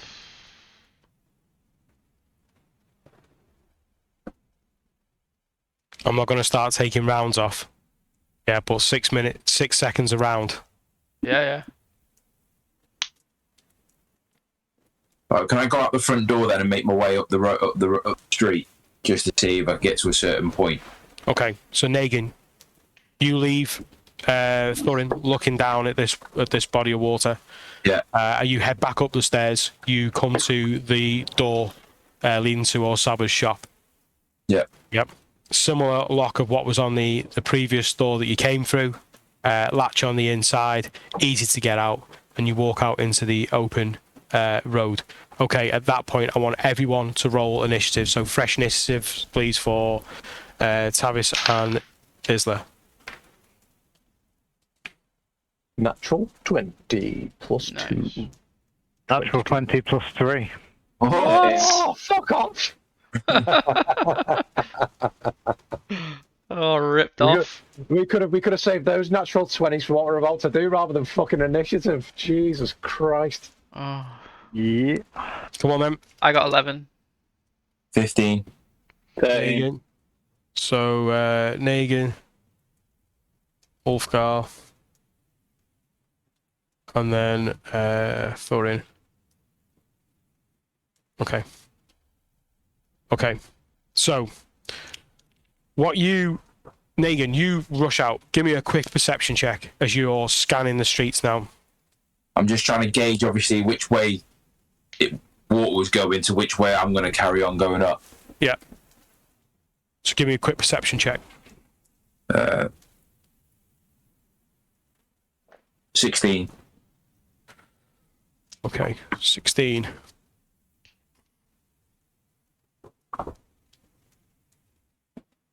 Right. What you see is there are great grids in the floor.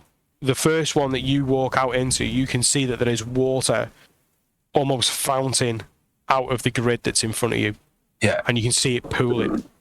You look and you can also see then the next one going up the hill. Yeah. And the next one after that. Each one is flowing with water. Yeah. You can hear to your left, you can hear boom, shh, boom, shh, boom, shh, boom, shh. You can hear the next grid exploding and exploding as the water is making its way. Okay. Yeah, I want to start pegging it quick as possible up the road. As you stand there and wait, just off what you can hear, and it's only faint, I want you to make a really, really strong investigation check. Gotta make this strong. 18. 18. You can hear as it's going, you can hear that it's moving. So as you turn to sort of face the sound, you can hear that it's coming round behind you, behind the buildings. Okay. So it's like it's arcing. Yeah. Okay, so can I go that way then and then try and cut it off? You're in a road. You're in a Okay. road as it is. And there's no gaps in between the buildings. You know that going right, yeah, it takes you to a road that you came up from, or you went through to get a cab when you were getting a carriage to go back to Troll Skull. So Yeah. you know there is a cut through, but it's heading sort of in the opposite direction from where you're hearing the noise. Okay. All right. Well, I'll go with my hearing and just follow it that way then. Okay. Go to the left. Yeah. You said it was running right, but it was. Yeah. So it's going left around you, Yeah. and then you're going to head right. Yeah. Okay. So hold that action for a minute. There you go. Okay. Okay. Tavis, Isla, you are just being hurtled. You're spinning in all directions as they're just getting churned up with this water. Suddenly, you feel a huge thud in your back. Just make Constitution saving throws for me. 9. Nat 20 again. Nice. You feel that that impact should have knocked air out of your lungs, Tavis, but your drow constitution just concentrating so hard on staying present and not getting distracted and focusing on staying and surviving this this event just gives you that grit. And as you smash into the wall and bounce off it, you feel that the water is now taking you in a new direction. You feel that the tunnel is moving. It's a change of direction. Okay, Isla, just make in fact, both of you just make a strength saving throw for me, please, or even actually an athletics check. Well, 18. 18. So as a combined strength check, yeah, you manage just to keep gripping each other's hands and you're flowing round. Okay. Negan, heading now sort of in a south direction and then heading off in the west direction. You start to run. So I'm assuming now as part of your action, not sure what's crawling down your wall there, mate. Mothra. Mothra, yeah. Behind you. The other side. Other side. Other side. Other side. Other side. Ted. Uh, Big up, Ted. We'll be dead in a minute. As you Ted's dead, baby. Ted's dead. so your actions now. I'm assuming at this point, you're going to go for the dash action. Yeah. Okay. Okay, so you're running. As you run, you can still hear. Yeah, you get the slight inkling that it's getting louder. Okay. Okay. Okay, Ulfgar. So would we have seen Negan run off? Yeah. So I mean, I would say, can you cast one of those ponies? Not right now. Not quick enough. Right. Okay. I guess just run after him then. I suppose. I'm not really sure what else we can do. Yeah. So, what's your speed on your sheet? 25. Okay. So for Negan, in terms of his dash, he is moving 60 feet every 6 seconds, and you're moving 50. So just as you're leaving the shop, you can sort of see that he is now down the street. He has made the quick assessment, and you just see this Dragonborn powering his way down the street. Thorin. I'm gonna sprint after him. Okay, speed of. 30. I guess so. So you quickly catch up to Ulfgar and just manage to see which way Negan is going. Okay, so I need. Can we attempt to do anything whilst we're down there? Okay, what would you? Nothing major. I'd just like to. I know we're like I say we're being churned about or whatever, but obviously as there's quite like good with water and stuff. Is there any way that we can righten ourselves enough to go with the flow, so not fight it, but I want to try and pull Tavis into more of a streamlined torpedo type position, and just so we can look ahead and kind of go with, so we can kind of gauge which way's up, which way's down, you know, and kind of see what's. Okay, in amongst that, what I was going to ask. I mean, you can do that in a second. But what I was going to ask is if you just make both make survival checks for me.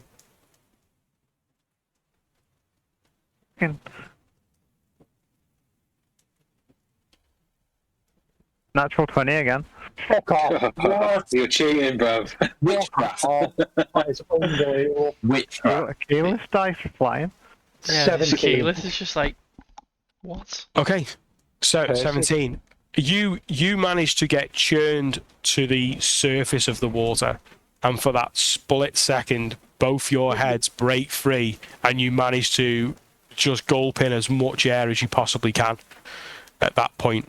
Okay, it's still not a full lungful. It's not. You've topped up, and you're right back into the water again. Yeah. This time, focusing on where you want to be and getting into that sort of. Obviously, with what's going on realistically, I've dropped my shield and sword. They're fucking gone. Yeah. But I've still got my mace on my side. Can I just like touch it and try and activate a light on it, just to try and give us a little bit of light? Yeah. Okay. I'll yeah. As you do that, so is it still hanging from your side as you touch it? Yeah, it's on the side. Just being trailed behind, and the lights sort of behind you. Yeah. Okay. Yeah, but it's giving a little bit of gives a little bit of a little bit of headline. Yeah. Okay. So you touch that, you get yourself into that sort of torpedo position within the water, still being sort of bounced around. You can see ahead where the tunnel bears into sort of two directions. You've got one which is sort of more sort of straight on, and you've got one which is just sort of going off to the left. It's just ever slightly. They almost look like they're split, but it's sort of more straight, if you like, on the one on the right.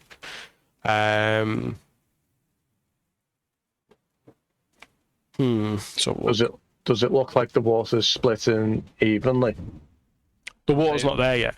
You're kind of at the head of the water. You're not poking out the water. There's water, but you're really at the sort of front as it's sort of churning everything along. Okay. Right, I would like to let me have a look. Okay. Okay. Okay, you managed to light up the mace, but you haven't really got much control over where you are in the water. You're trying to maybe swim, but it's absolutely futile. And the water starts to rush. Isla, you are on the left-hand side of you as a pair, and you're facing the left-hand tunnel. Tavis, you are facing sort of straight ahead. And the stark realization that if you carry on going on this trajectory, you could end up splitting up. What do you want to do?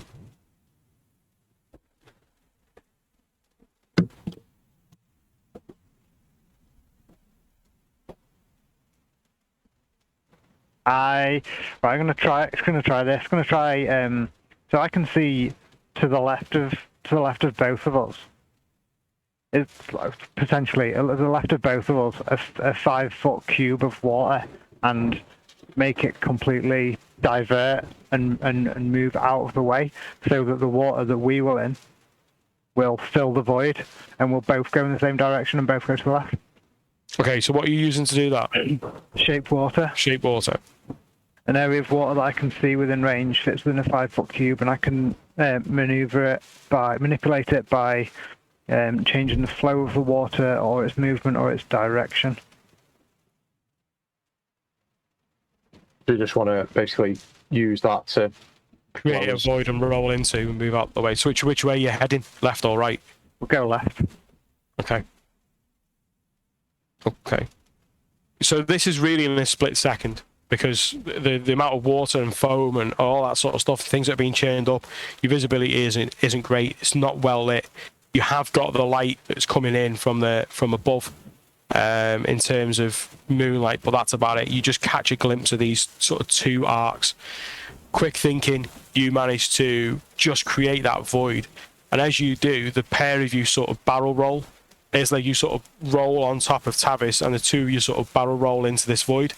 No sooner have you done that, the water then fills in the void again, and you feel yourselves rushing almost faster. As the water itself breaks into smaller areas, it gains that speed. Okay. Negan. Yeah. Still legging it. Yeah. Do I feel like I'm catching up? Anything, or do I just feel like it's just still the same amount away from me? You don't feel that it's going to come to you. You feel that it's come round significantly enough, but then it is moving off. And where you heard, you now hear Twice the pace. as it's moving in two directions. Oh, so it's going both. It's gone. Okay. 50 chance for me then of what I need to, where I need to go.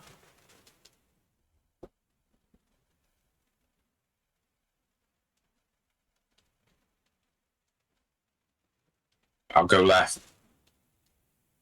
Okay, so it's more to do with their sort of really sort of in a sort of a similar place at the minute, but you can hear two lots of it just following that sound. Yeah, and heading in that sort of direction. If you just make either make an investigation or a survival check, please.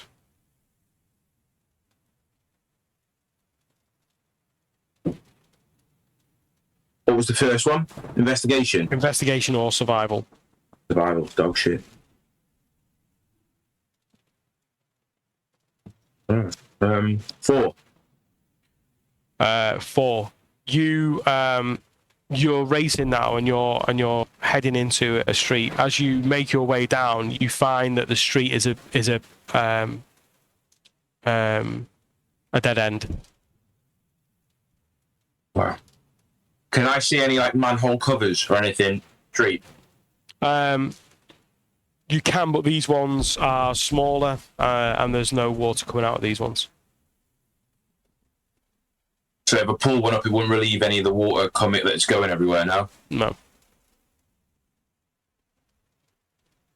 And there's no other way through anything. It's dead end. Yeah, it's a dead end. Yeah. Correct. I'll turn around. Ulfgar, as Negan double backs, you can sort of see that he's running out for a reason.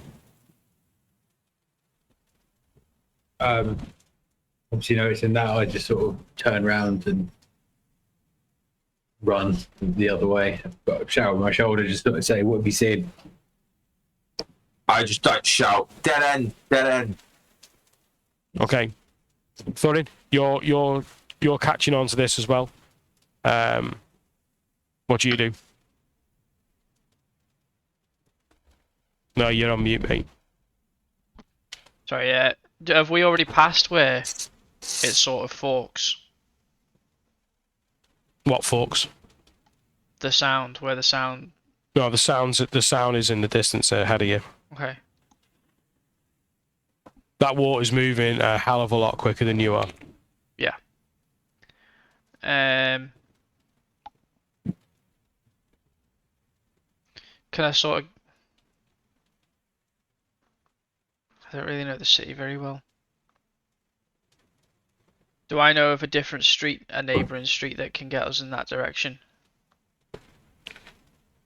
No, what I would suggest is that you're more wise to the fact that you want to be using wider streets than narrower streets.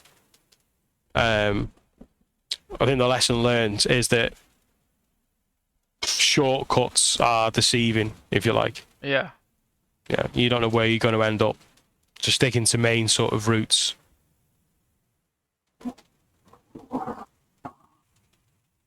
I'll just continue sprinting after the sound then.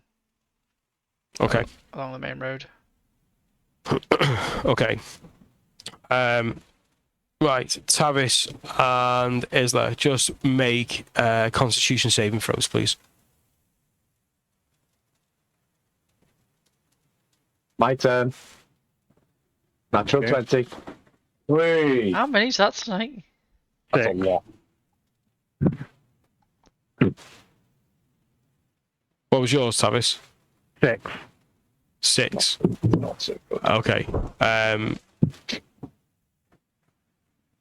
Tavis, with trying to negotiate, trying to swim against the current itself, trying to save Isla and get yourself on a continued path.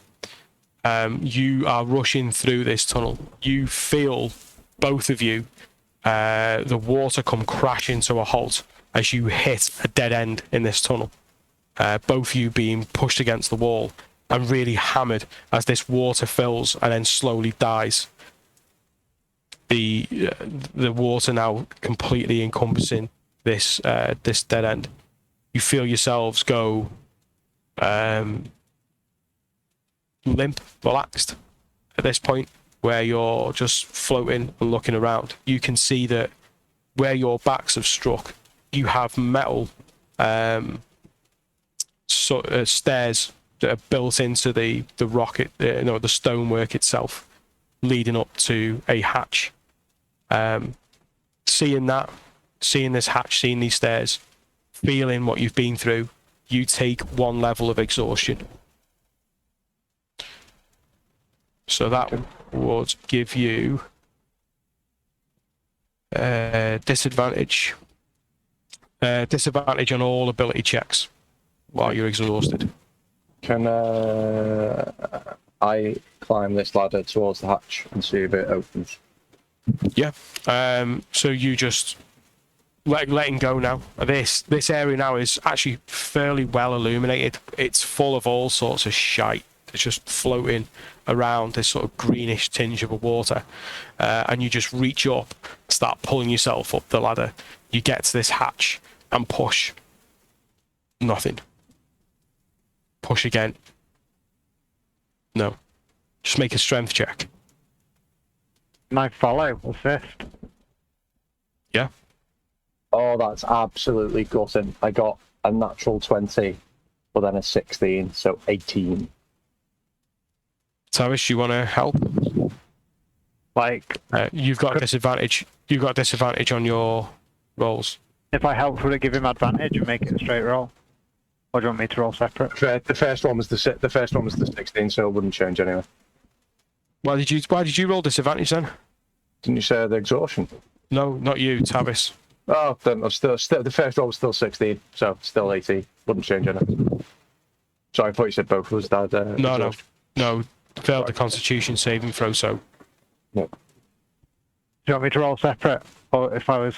if you're helping in that case, you can roll separate, but you roll a strength check with disadvantage, or a athletics check, I should say.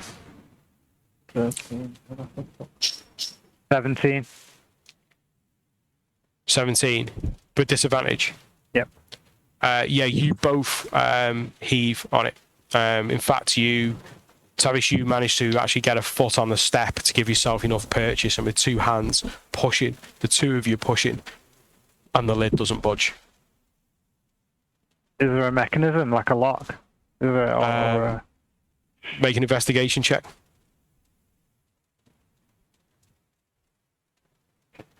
I start banging on it. 14. 14. You look around, you feel around the seam, trying to feel for anything, and there's nothing you can feel.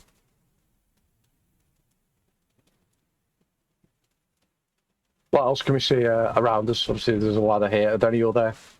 So you said like it was like every 40 foot there was.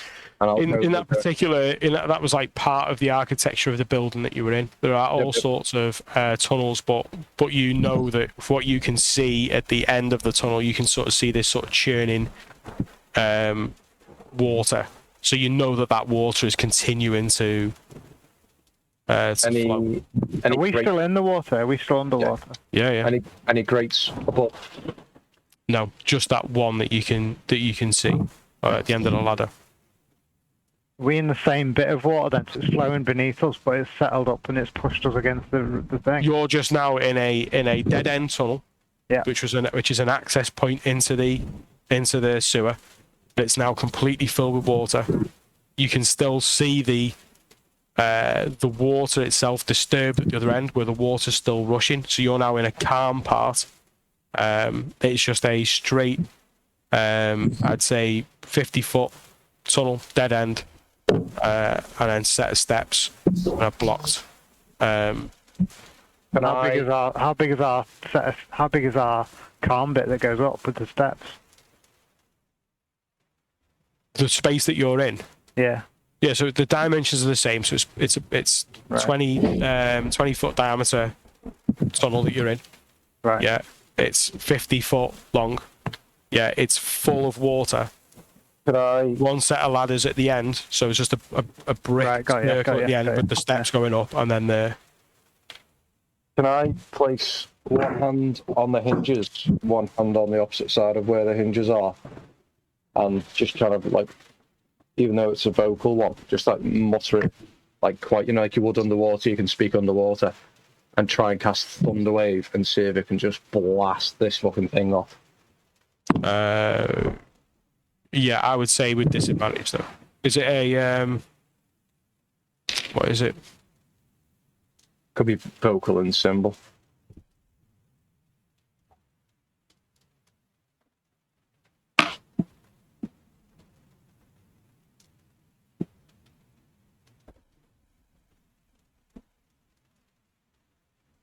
Yeah, vocal symbol. What's the DC? Yeah, it's a Constitution saving throw 16.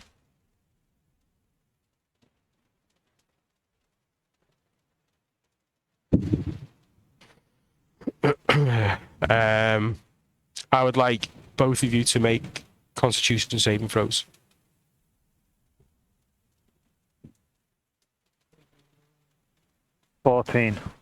Yeah, 14.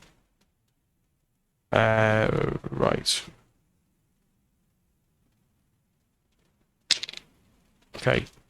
You both take 1 point of damage. As you blast it, you feel that there is a rumble in the floor. It's not enough to detach whatever's holding it or to move it in any way.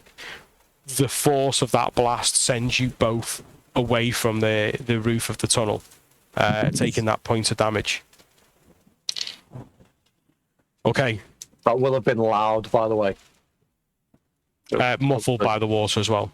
No. You'd have almost had that sort of torpedo, that that sort of noise. Yeah. I've no doubt that it would have been audible from the surface, but it wouldn't have been as audible as what it would have been in a room. Okay, Negan. So have I caught up to obviously Ulfgar and that, or am I still lagging behind? Am I a bit behind? Yeah, I would say that the three of you are now sort of keeping pace, but Ulfgar, obviously, you're struggling to maintain that pace with the others. Forrest Gump. So if I keep going now, have I heard any more noises any different to the?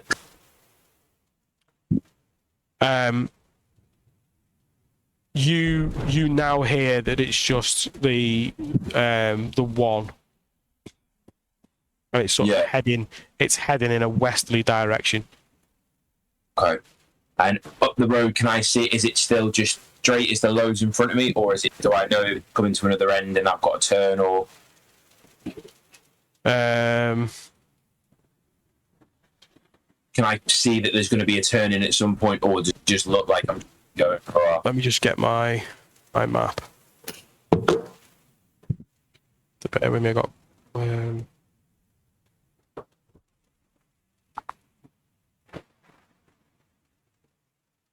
Okay, so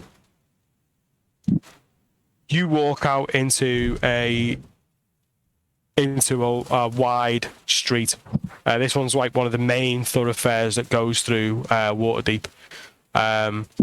You sort of see people are looking round at these fountains that have sprung up. There's one just off to your right, and people are sort of gathered around, sort of looking at it. As that happens, you can hear that the commotion's still going on. You look over to your, you can see that there's a sort of gaps between these buildings, but then you can also see that off to your right there is there's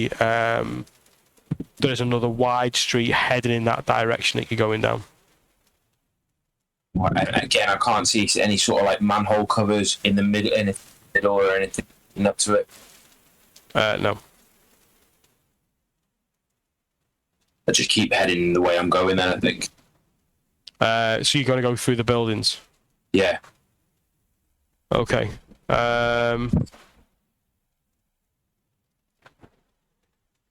Okay, let me have a think. All right, okay. Yeah, so there is a little bit of a scan as you're looking. You do see a break in the buildings. That leads through to a sort of narrow sort of entryway. Another break, and you go through into yet another sort of small road.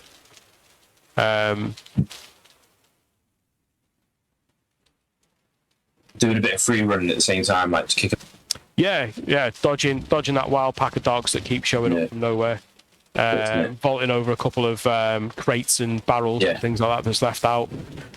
Brushing past the odd hooer that's out there looking for business. Just mingling through, dodging. I'm distracted. Actually, just roll a dexterity. Just roll a. Hang on a sec. Let's have a look. Just roll an acrobatics check. 16. Ulfgar, you're quite impressed actually as you see Negan running in a sort of straight line, and he just sort of does like a right side step across the cobbles. Negan, you're dodging a cat.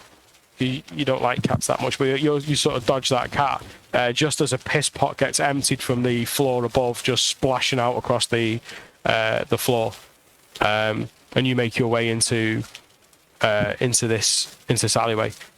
Not easy to sort of make out in terms of which way to go. It looks like there's sort of several exits. You sort of scan it round. In the centre, sort of further up, more in line with the way that you're travelling, you sort of see a wider way leaving the leaving that street.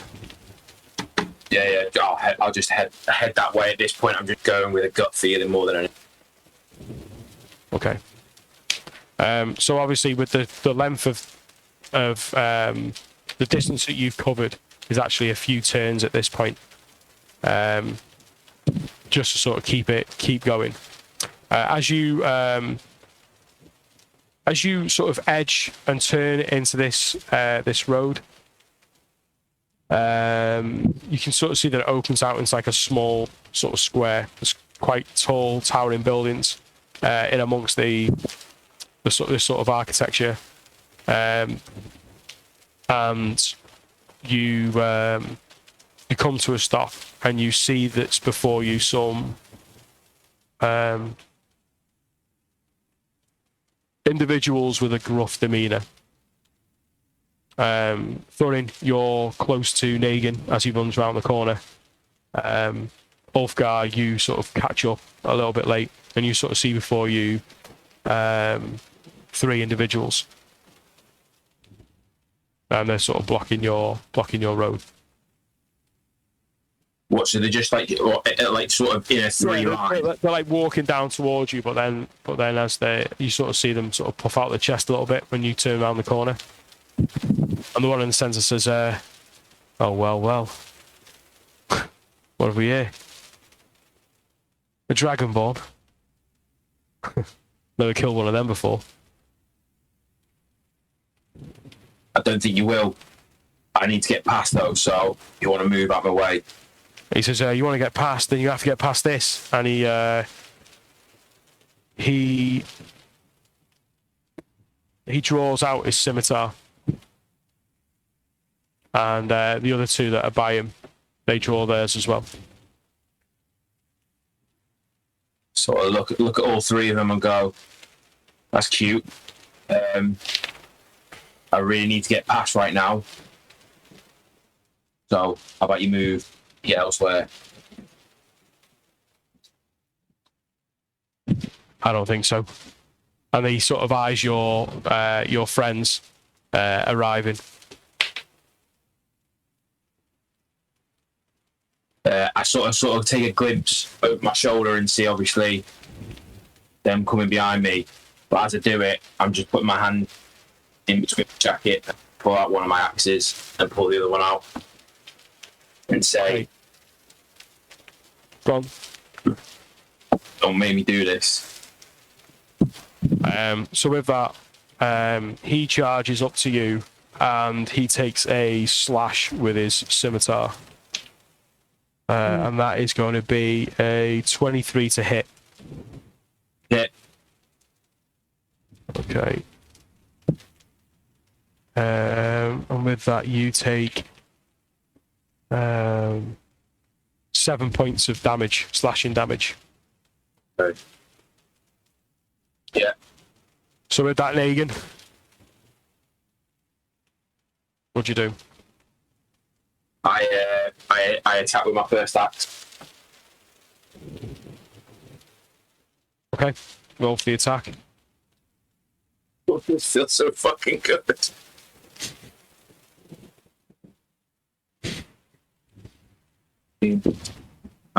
24.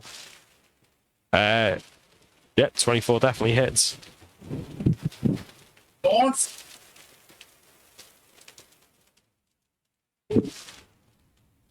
Eight on the first axe. Okay, roll for the second.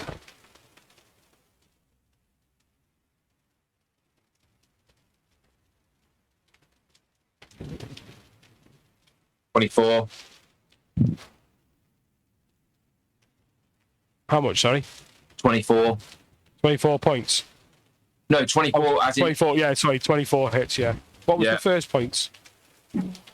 it was 3 plus. It was 7 on the first one. Okay.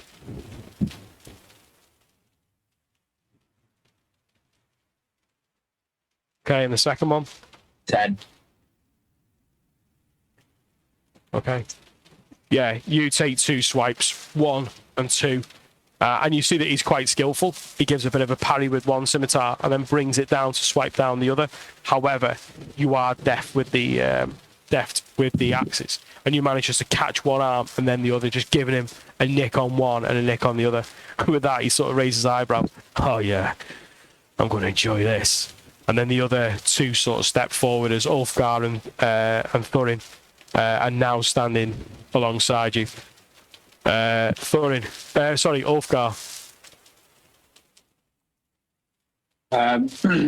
Yeah, just sort of squares up to the one that's closest to me. You picked a fine night to die, my friend. Into it, lads. Okay, so what do you want to do? Attack him, I guess. I'm afraid someone's going to have to walk me through this bit. Okay, so what are you attacking with? Battle axe. Okay, so you'll have an attack modifier on your sheet for your battle axe. 5. Okay, so you roll your d20 and add your 5. 10. Okay, so as you swing back your battle axe, coming round in a big arc, so you sort of like pivot on the wrist and bring the axe right round your back to come down in a sweep. He sees it coming because it's that long to get round. He just takes this side step and just watches the axe comes down next to him, and he just sort of looks to you next minute, and he just steps forward with his sword. That's your action, I think. Thorin? How close are these 3 stooges stood to each other? Yeah, fairly close. And how close are they to us? Within melee. You're all within a you say that was 15 by 10 sort of area. 15 by 10. So, can I cast Fireball just behind them so I get those 3 and not us 3? Okay. It's a 20-foot radius. 20-foot radius. Yeah, so you're going to sort of arc it over the back. Yeah. Yeah. Okay. I'll just double check what the stuff is for this 241. That's how I know. I've never used Fireball before. So fireball I'm is each creature in the sphere makes a centered on a point makes dexterity saving throw. Yeah. So, what's your DC? 15.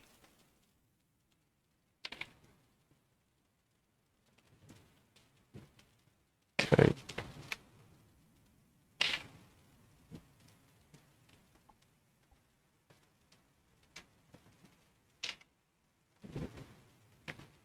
Okay, roll your damage.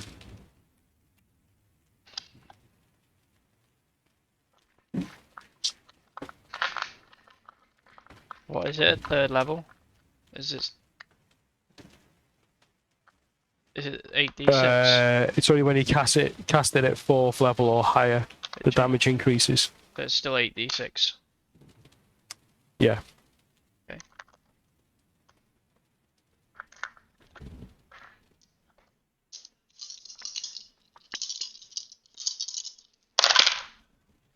Oh, that. Right, so I just need to write down the first 4. Uh,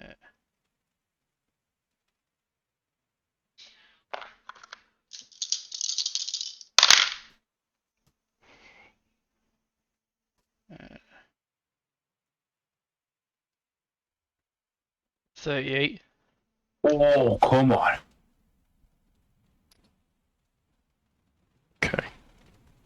Yeah, you reach back almost like a grenade, and you sling, and this fireball just reaches an arc, but quicker than it went up, it just shoots down, and you feel the earth just ripple around it, Matrix style, as this thing just comes in, and the two that are either side of their boss just go flinging on fire into the walls. You hear them screaming and rolling, and then they go still. The leader, he sort of gets down on one knee, and you sort of see him sort of withering a little bit in pain, and he stands up, patting down the flames, and he stands, and he says, "That was a bit silly," and he gives a whistle, and as he does, you hear footsteps from behind you as another two emerge from the street.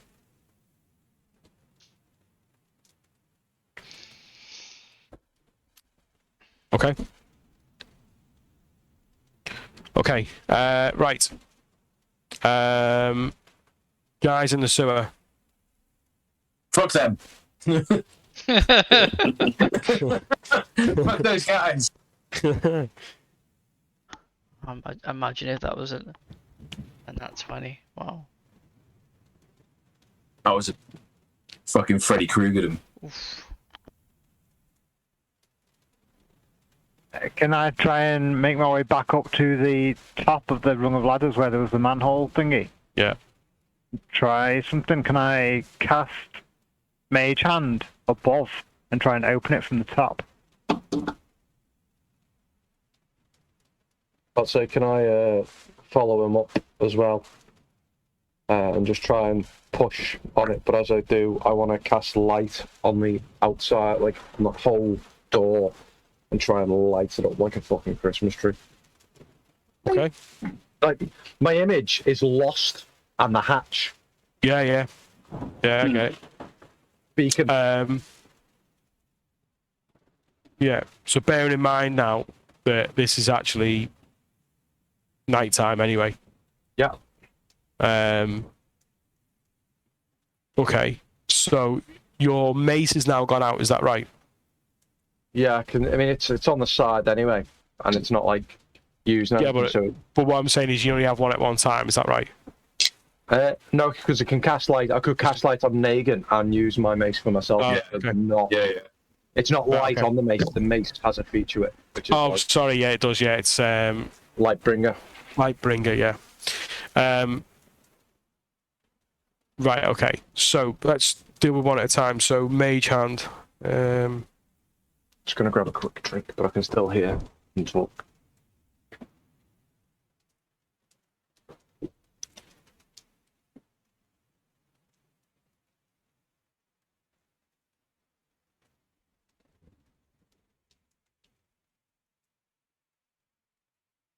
Now it doesn't say that it has to be within sight. Yeah, just as range. It just says range. So I would say that yes, you can cast the Mage Hand above the plate. So I want to do that and feel around for anything stopping it opening, and because I've got Mage Hand Ledger Domain, Yeah. it's a rogue thing. Then I can try and pick locks or disarm traps and things like that with it, and then try and open it from the top. Yeah, but you would need to have lockpicks with it. Oh shit! And I can't cast them through a spectral thing. You would have to pick up those picks with the Mage Hand and then pick. The other side. So just try and use the Mage Hand to grab the thing and open it. You form the hand outside, and your mental link with it. You start to although you can't picture it, you have a sense of touch with it.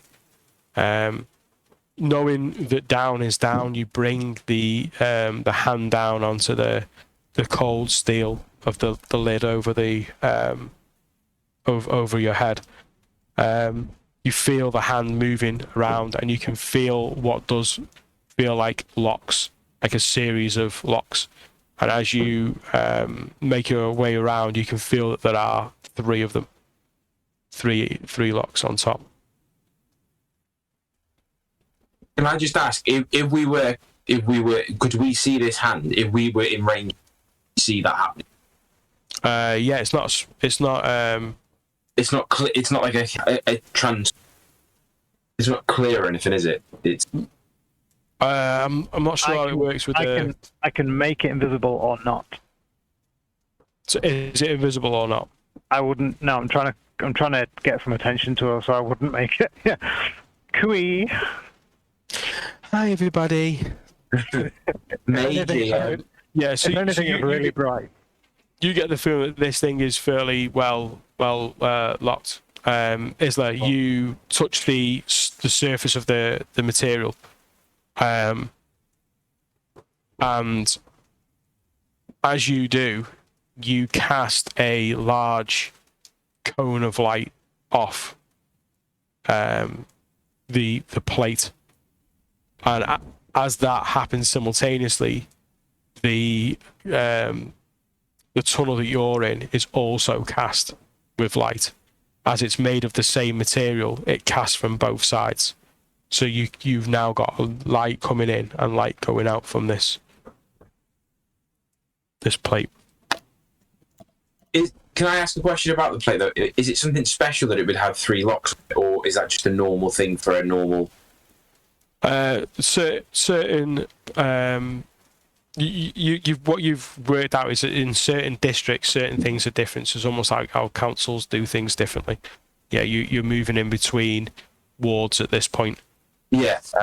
So yeah, it's not like it's not something out of the ordinary. It's not a special one. It just has the locks. It just has locks on it. Yeah, it has locks on it. Yeah. Yeah. For animation. But Megan doesn't know that yet. No, I just my Jamie asked that. Okay. I'm guessing that's the end of our thing now, isn't it? Yeah. Yeah. So the wounded captain of this band of thugs, not going to go down without a fight. Scimitar in hand, he takes one step forward and he takes a swipe at you, Negan. And that is a 1 second. That is a 21 to hit. That's a hit. I'm going to use parry though after you've done your bit, okay? Okay. Do I roll my damage first then, do I? You roll your damage first. Which is a 5. I don't even need that. I rolled an 8, so I don't. It says, when attacked by a melee attack, use the reaction to reduce the damage by the roll. I rolled an 8, so obviously. So, having taken quite significant burns, he comes in with what he, really given 100% of the effort into the shot. You just able just to parry it off like he's just weak. Yeah. And you sort of see the frustration in his eyes and almost realization that he's picked the wrong fight. Ulfgar, you hear from behind you these footsteps, and you see this captain now just struggling to stay on his feet, having taken that swipe at Negan. What do you want to do? Can I take one of my axes and throw it at the captain's head to see if I can just get him? Ooh, What axe is it? It's just use the battle. They're both battle axes, I think, aren't they? Negan, is that the one he gave me? I give you a battle axe, yeah. I don't know what your first one was, but I give you a good battle axe. I don't think we can throw the battle axe, can we? I don't know. I've never thrown it. I know I can throw my trident and I can throw my hand axes, but I can't throw my warhammer either, so I don't know. Well, if I can't throw it, is he within distance that I could sort of jump up in the air and do a finishing swipe? Finish him. Sorry, no, you can't throw that. Books everywhere at the minute. No, you can't throw that axe. So what is it? What is it you want to do? Is he within distance that I could sort of jump up in the air and just sort of bring the axe down on his head? On whose head? The captain. Yeah, on the captain. Yeah, you can. You're within range. You can step up and take a swipe. Yeah. Okay, roll for the attack then. Are you doing this with two hands? Yeah. Because what's the versatility of it?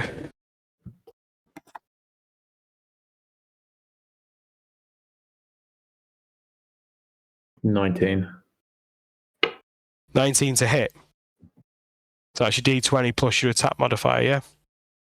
Yeah. 19 hits. Cool. So are you using one or two hands? Two hands. Okay, so that actually goes up to a 1d10. So Oh, for kids, that's good because I got one on that one. Right. Bury it. 4. 4. Finish him. No. Not quite, but he's looking pretty much pretty bad.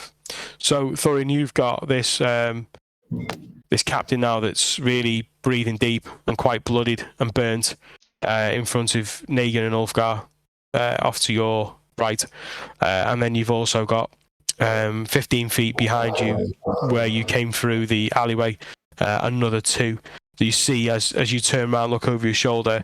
They're drawing crossbows and bringing the crossbow string back.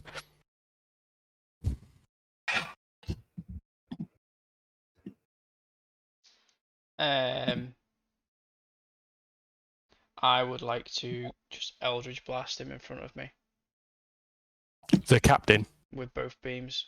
Pew pew. Which one are you about now? The two new ones or the captain? The captain. Okay. So you picked the wrong fight, friend. Stealing the kill. Okay, what is it? Is it a constitution or what? No, Is it? it's an attack roll. Go on then. Roll for your attack. Negan looks human. I've got another 2 to go for yet. I'm gonna fucking have them. 19. 19 hits.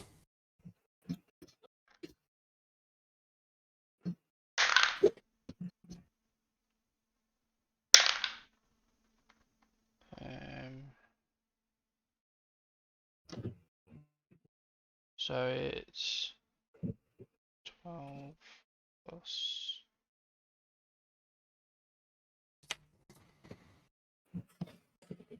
It'd be 16. 16. 16 force damage. But actually, it's 12 force damage and 4 fire. Yeah, as you conjure the Eldritch Blast and focus down on this captain, when it strikes him, he actually hits the floor, but he hits the floor with that much force that he actually drags along the floor away from him. He moves about 15 feet, and he just lies lifeless.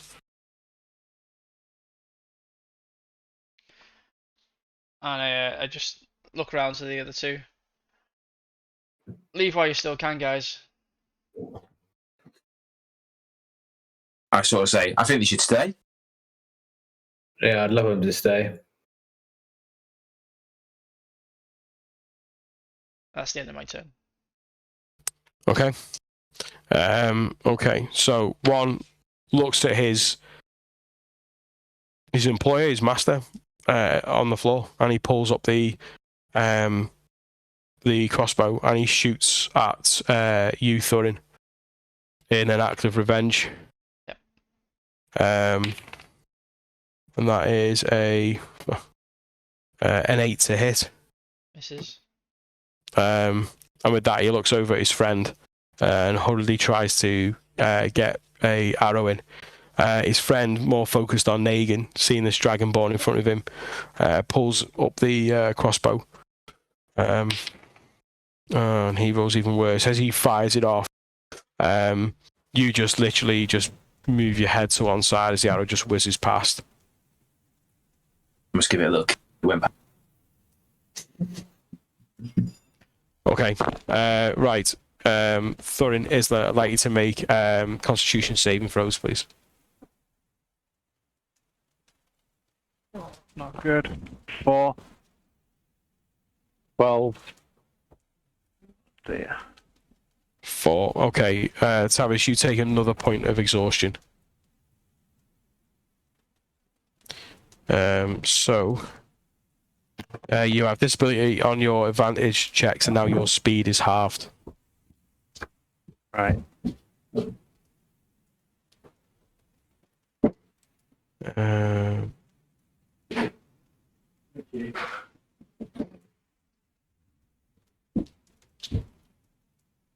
okay.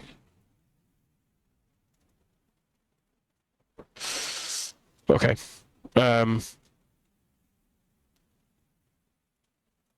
Okay, back to it. So, top of the round then is Negan. How far away is the one that shot at me? About 15 feet.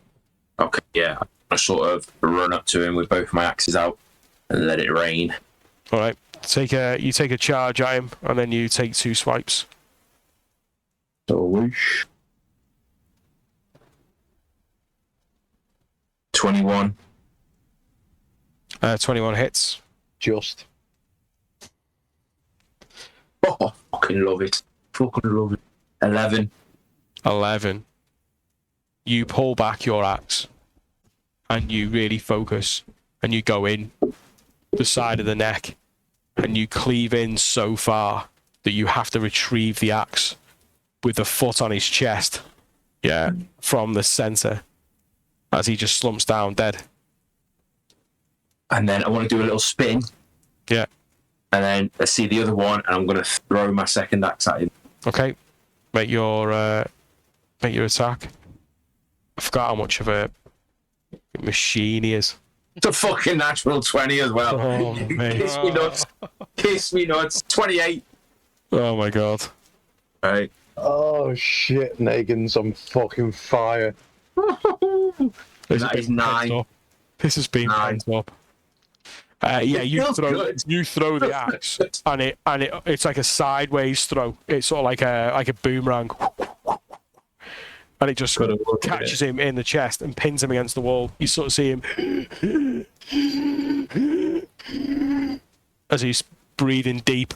You can hear that there's liquid in the lungs, blood coming out of the mouth as he's pinned to this wall. Ulfgar.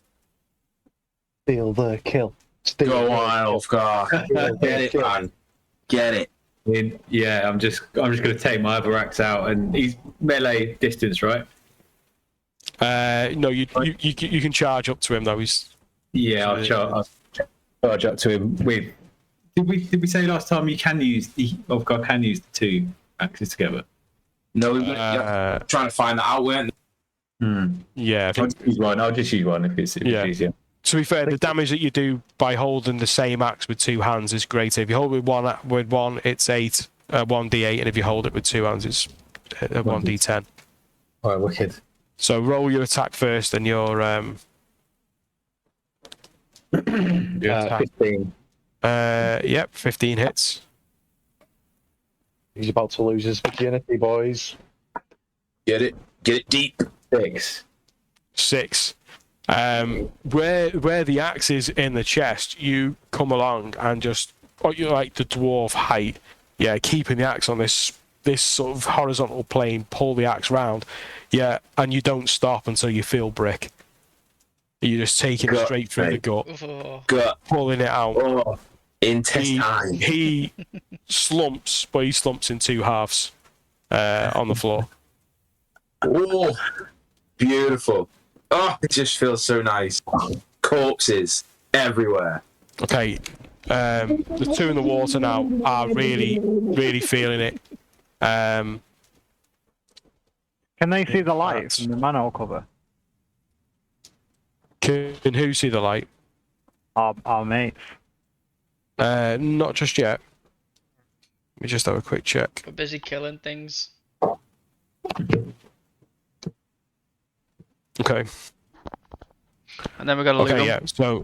So you guys are really starting to struggle. Hold on to your breath, and it does feel like this is this is really the odds are now stacked against you. in We're in a terms of still where you bit. are in the city. We're in a still bit of water now, aren't we? Yeah. Can I cast shape water then in this 5 foot cube around the two of us so we can at least get a breath again? It won't give you breath. 5 feet of water won't give us a breath. No, because where's the air coming from? You're in a vacuum. Well, not a vacuum, but you're in an airless space, and then you create an empty void within that space. It's not going to fill with any air. Nothing from up above, no.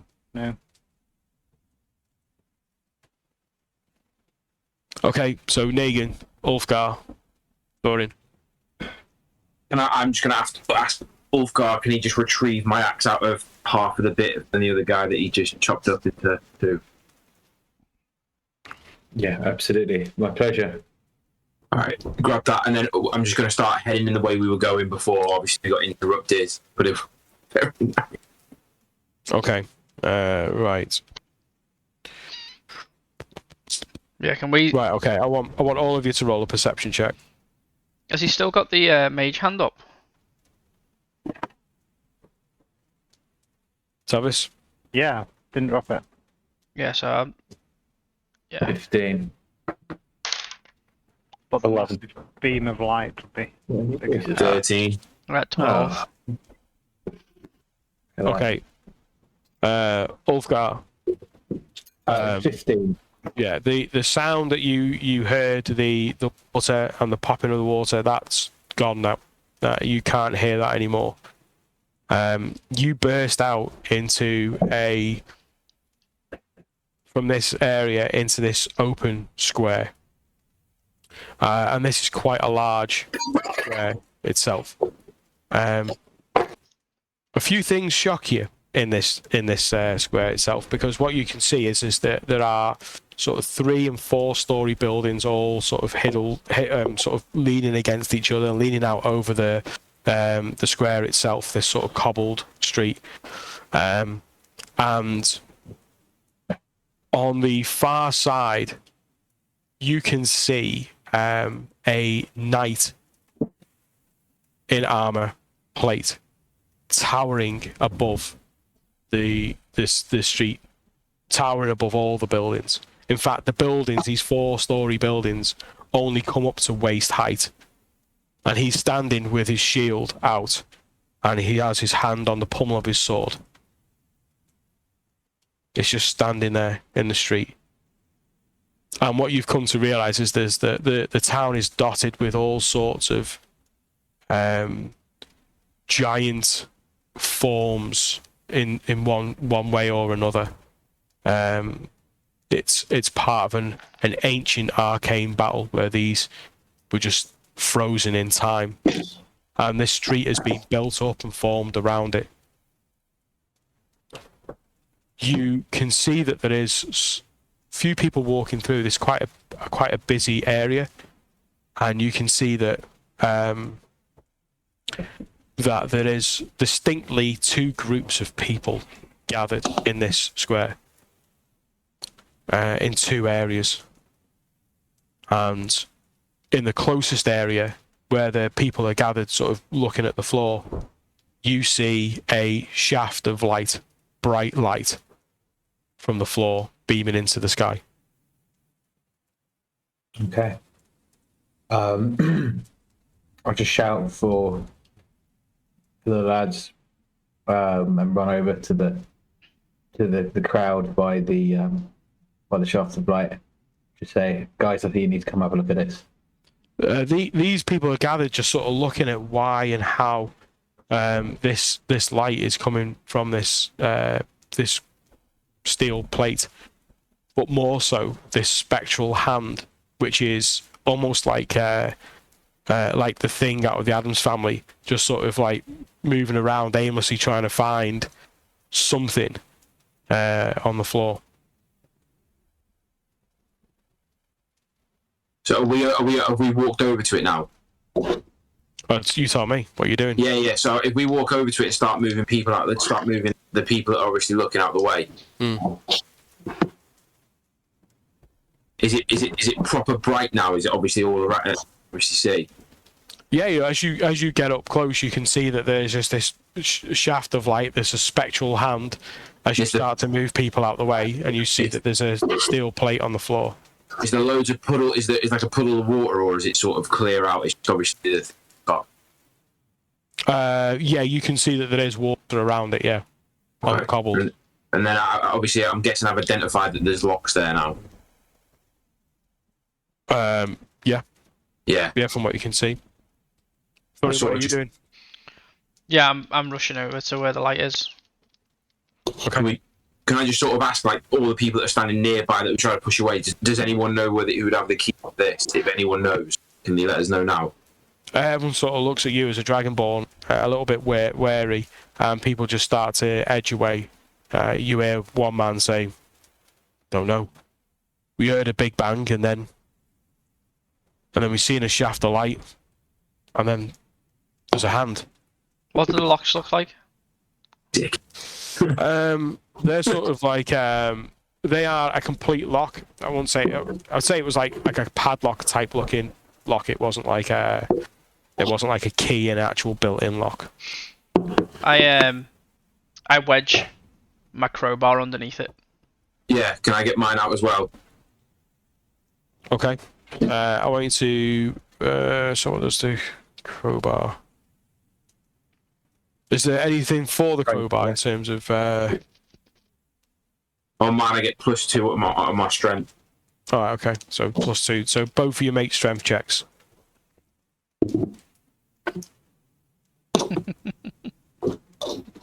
23. 9. 9. You feel that they you hear that the locks are creaking and they're hard up against the sort of the internal or the loop, if you like, that it's closed in on, and you feel that there's strain in there, and as you're trying to really crank down, you can feel it sort of bending, but on one lock, but it's not enough to pop all three. Would I be able to hear any creaking under the water if I'm right by the thingy bobby? Make a perception check with disadvantage for being underwater. Both of us. You can do. Who had lockpick? 14. Yeah, not good. 9. None. I'd say that you've been hearing activity on the other side of it for some time. It's not necessarily them. With the crowd that's gathered above you, you have been hearing things. Alright, I'm gonna give it another go. Thunderwave, but I'll cast it at level 2 to see if it has any shit. Try and just push and help and blow it off the fucking hinges. Okay. Yeah. What's the damage? It'd be 3d8 if you want to just roll the damage. Yeah. It's a Constitution throw, so it's not the Constitution throws of a plate.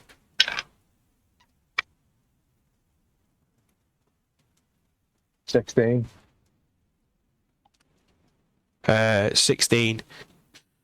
Negan, Ulfgar, Thorin, you see the lid. You feel it underneath your feet, and again, you're knocked back. Is left from the surface. Just roll a Constitution saving check for me. Yeah. 15 plus 2, 17. 17. Tavis, Constitution. 18. That's my DC 16. If that matters.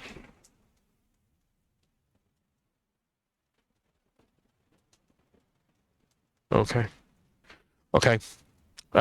So guys on the surface, what are you doing? Well, we can either get you two on the crowbars and I can try and Eldritch blast it, or we can get the crowbar underneath it and you can try and smack it with the back of your axe. But I've got a hammer as well. I've got a hammer in my bag as well. Yeah, you can smash the crowbar with your hammer and try and give the crowbar some more force. Yeah, well, I think it all helps, doesn't it? If we give obviously Ulfgar the other crowbar, you try and do your bit. I do that bit and just see if we can just smash it up. Yep. Yeah. Yeah. So quick, man. I step back and hold my arms out and just like sort of push anybody that's nearby back.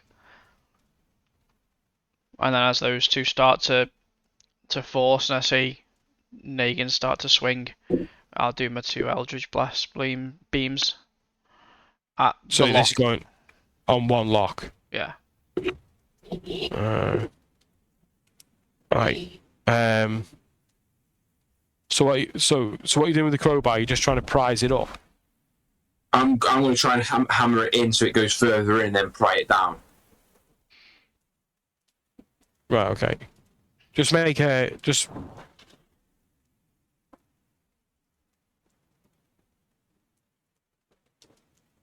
What are you hitting it with? A hammer, My hammer, yeah. and then you're going to Eldritch Blast it. Yeah. So do a 1d4 plus 2 for the hammer, and do your Eldritch Blast damage.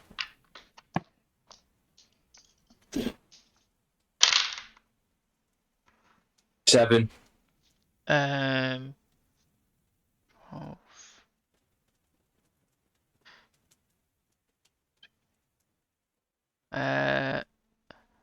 Sorry, 19. Right. 19. So as you pull back the hammer and you strike, this blast of arcane electric energy surges into the lock, and the lock just explodes. You sort of shield your eyes away from the blast itself. When you look back, the lock is obliterated. Same again to the other two.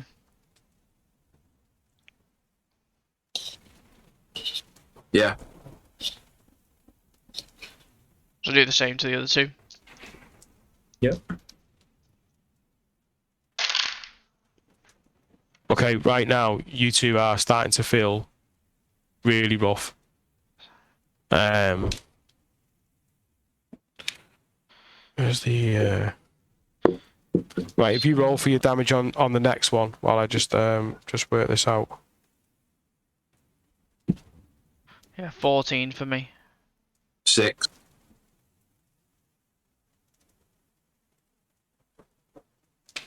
14 and 6. 22. Yeah. So as you do it again, the hammer comes back, and again it strikes this arcane energy striking at it, and the lock blows off on this one as well. Hit the last one. 4.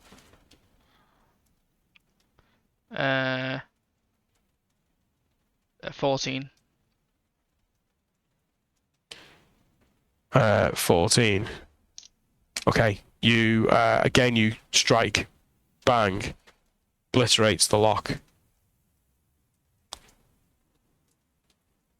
So then can me and All Ulf three locks have gone. can me and Ulf go now put the crowbars in and try and pry it down to pull the thing up? Yeah, just make strength checks. Athletics checks. Athletic. 21. Sorry, I've rolled the wrong fucking dice. 19. Yeah, 19. It's fairly easy. The two, yeah, in desperation, knowing that your friends haven't got that long left. And in fact, the way I worked it out was actually 3 rounds away from 0 hit points. As you put the crowbars in and pull open, you feel it moving, the light sort of shifting in the air, and the able to then push it aside. You see that the water is just settling right on the surface as you peer down. Can we see anybody in there? Can I just put my arm in just to see if I can see it, feel anything? So at this point, Isla, probably being closer up than Tavish, you see that the plate is being drawn away. Yeah, can I see Tavis below me? He is below you, but he's looking pretty rough.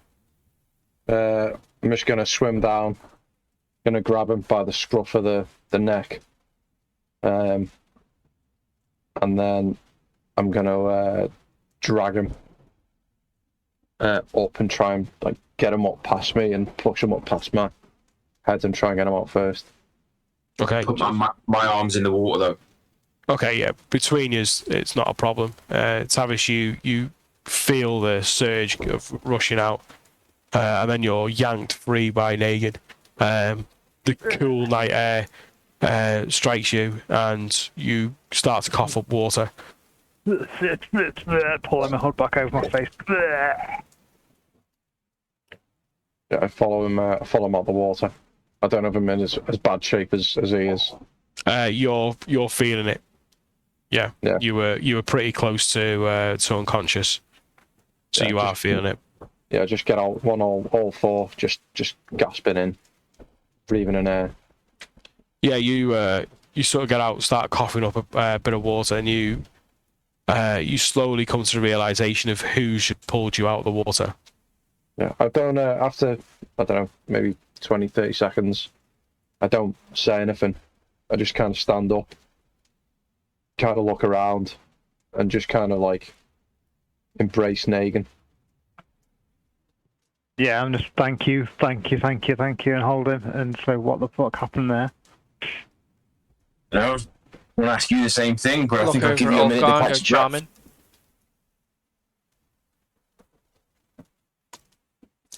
What was that, Thorin? So I look over at Ulfgar and go charming. No. I hope they enjoyed their swim anyway. So taking in the night air and really sort of breathing in, a relief washes over the entire party. Not just because you've had your lives saved, but because it felt like it was against the odds. As you're realizing just how close you came, another 15 seconds and you would have been unconscious. Not even that, 18 seconds. so 18 seconds you would have been unconscious. You really sort of feel the brush of death that you've just had. As this is taking place, you also hear a commotion from the other side of the square. Ulfgar, the second group of people that you've seen, have now started to disperse. And similarly, with a lot of banging and knocking, yeah, they've managed to open up another plate.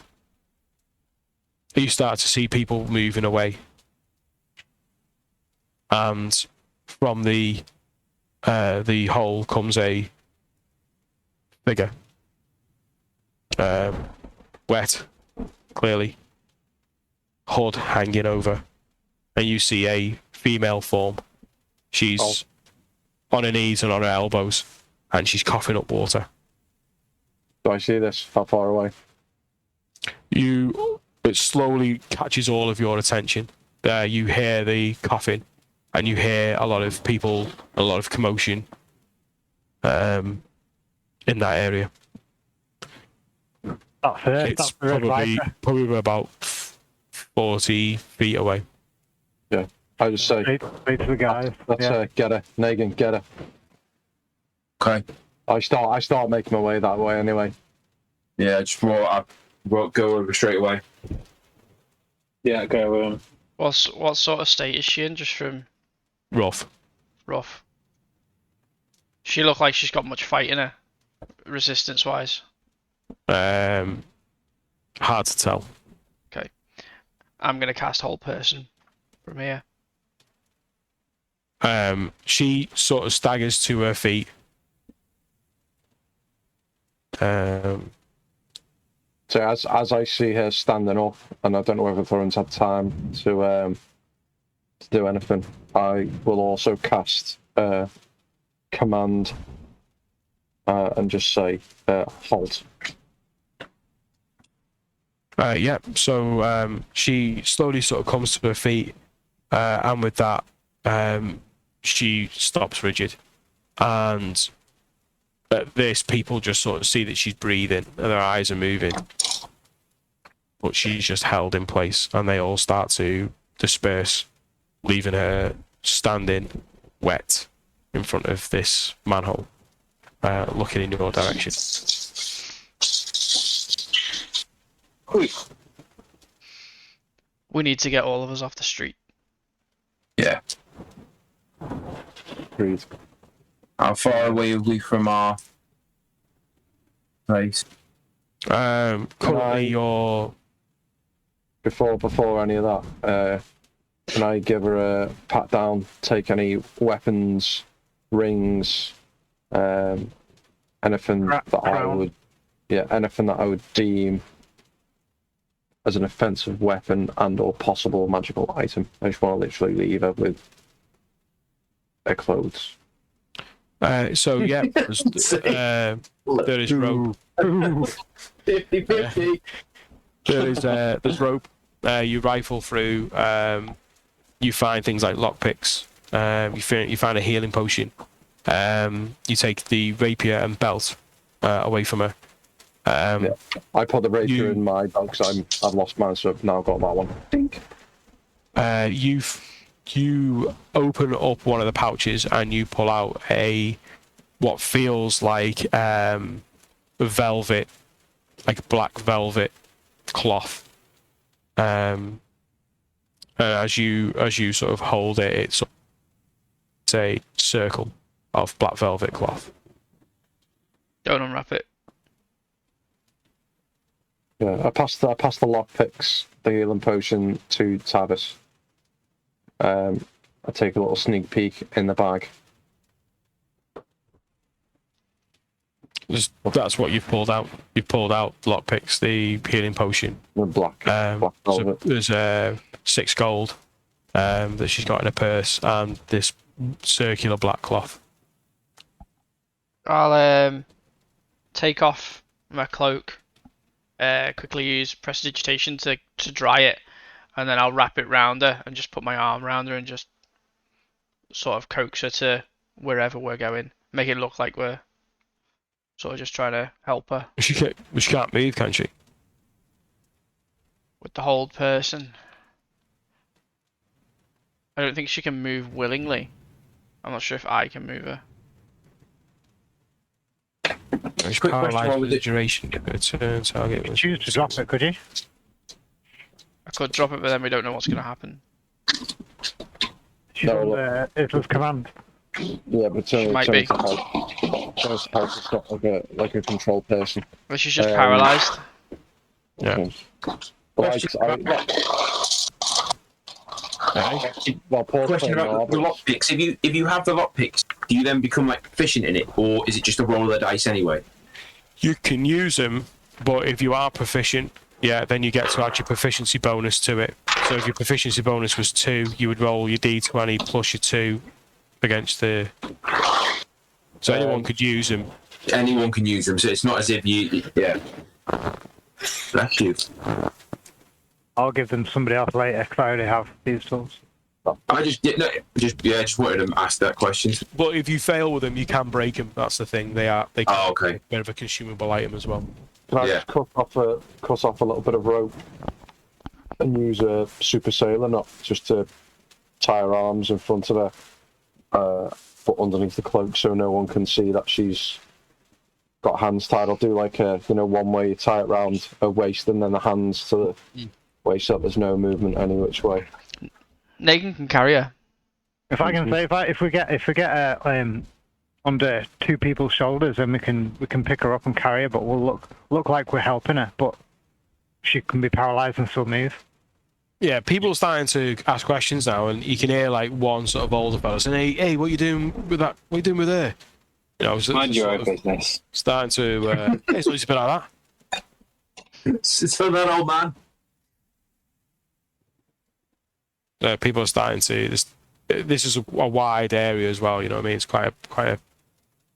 Can we start walking off into the bit where the alleyway bit walk through where we had the fight and go up that way first and then see if we can find any to get a lift back. As we're beginning to move off, I'll just say to the fella, we thought we just rescued our friends from over there where the light was. We didn't know she was over here too. Thanks so much for rescuing her. Doesn't like a rescue when you've roped her up. Well, she's going to drown otherwise. Why is your paralytic? What's going on? We'll take it from here, thank you.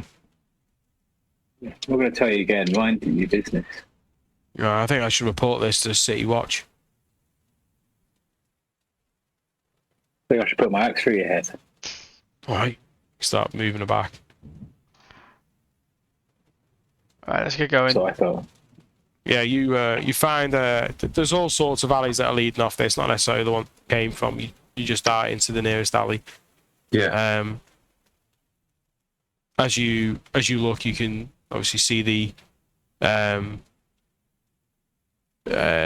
night that's looming behind as you disappear around a corner. Is it windy? I'd say not. No. No. Just as my last and final parting gift, where they're all stood in that group, I'm just going to cast Fog Cloud. Okay.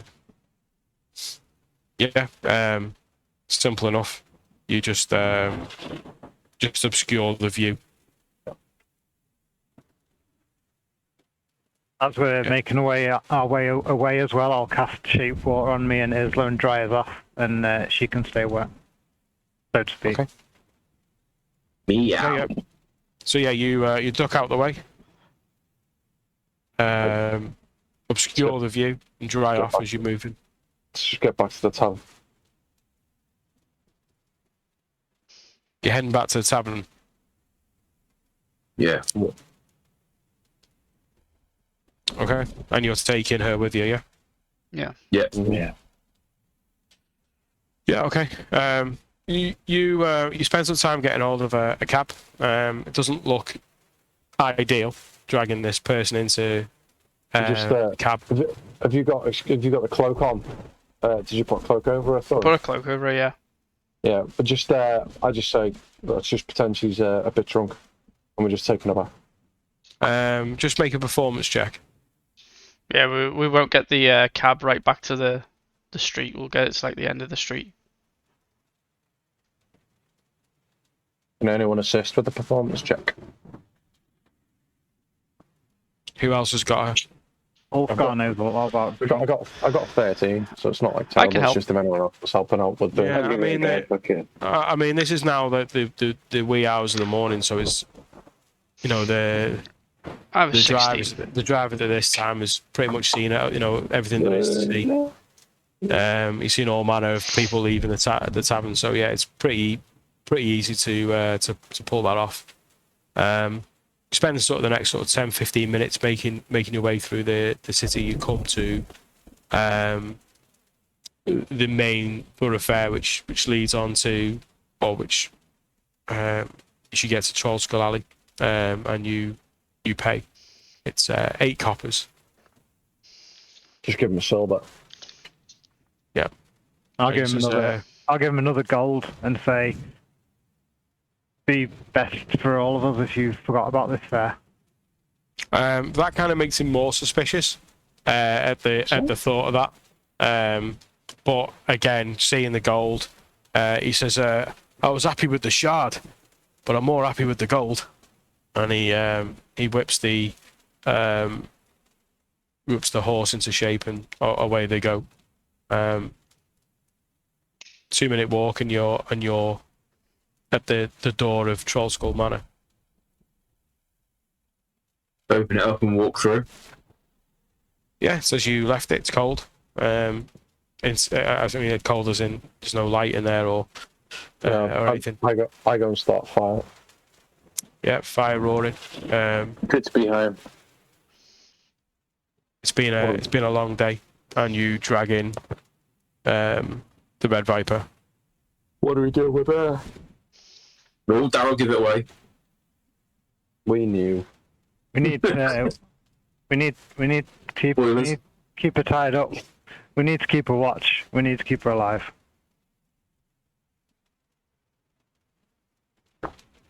Can you speak on the whole person? No, you're paralyzed. Okay. So I imagine that is speech An as hour, well. an hour, is it? It's until I decide to drop it. It lasts It doesn't last forever though. Let me double check. Well, let's secure her, and then we can talk. Okay, so what are you doing? Yeah, it only lasts up to a minute, so it'll be over anyway. Right, okay.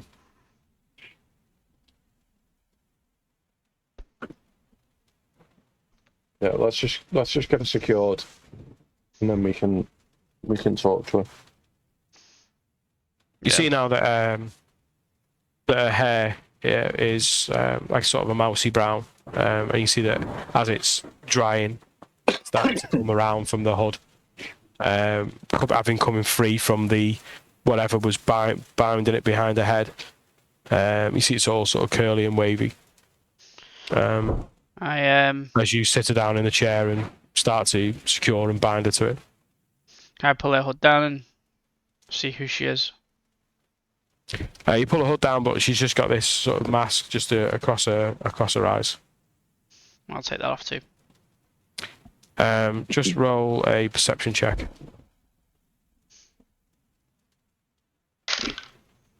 And we 9. all? You can all, yeah. No, actually roll with advantage for Thorin. Everyone else can perception. 14. 19. What was yours, Thorin? 17. 19. 19. 12. You at first you don't recognise the face, but you do recognise the look. You've seen fear in a look of fear like this before, and you realise where you've seen this face The race. and how you helped her get from her carriage before it crashed through the wall and window. Oh, shit. And you recognise Esville Rosnar sitting in the chair of Trosgalali. And that's where we're going to leave it. Oof. Oh, boom. That's sick. Love that. So did she break the glass on purpose to make it vulnerable? Yeah, she did. Her chariot. What was the name of it? What was the name of her chariot? Oh, I can't remember. I'll have it written down, but Wasn't the The- black something, was it? That was the other one. No. The name of her chariot was the Crowbar. Did you see that? Oh, shit. I Do we wrote know that? Yeah. down on here before fucking glass. As soon as I went through that glass, I wrote fucking glass. Bitch. Good session up. She Enjoyed seemed it. so Oh. vulnerable. Cover a lot of ground there. They were Will-o'-the-Wisps. Will-o'-wisps. And Oh, they are were they? immune. They're immune to like everything. Everything, yeah. Wow. And they just drain life, don't they? Sort of.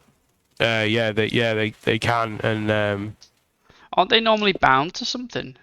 Or something like that? they're bound to dead battlefields, sewers, and all sorts of stuff like Yeah. that. Graveyards and stuff. The amount of dead bodies that get thrown in sewers. Yeah, you can disperse them, can't you, by destroying the bodies or something? Yeah, Yeah.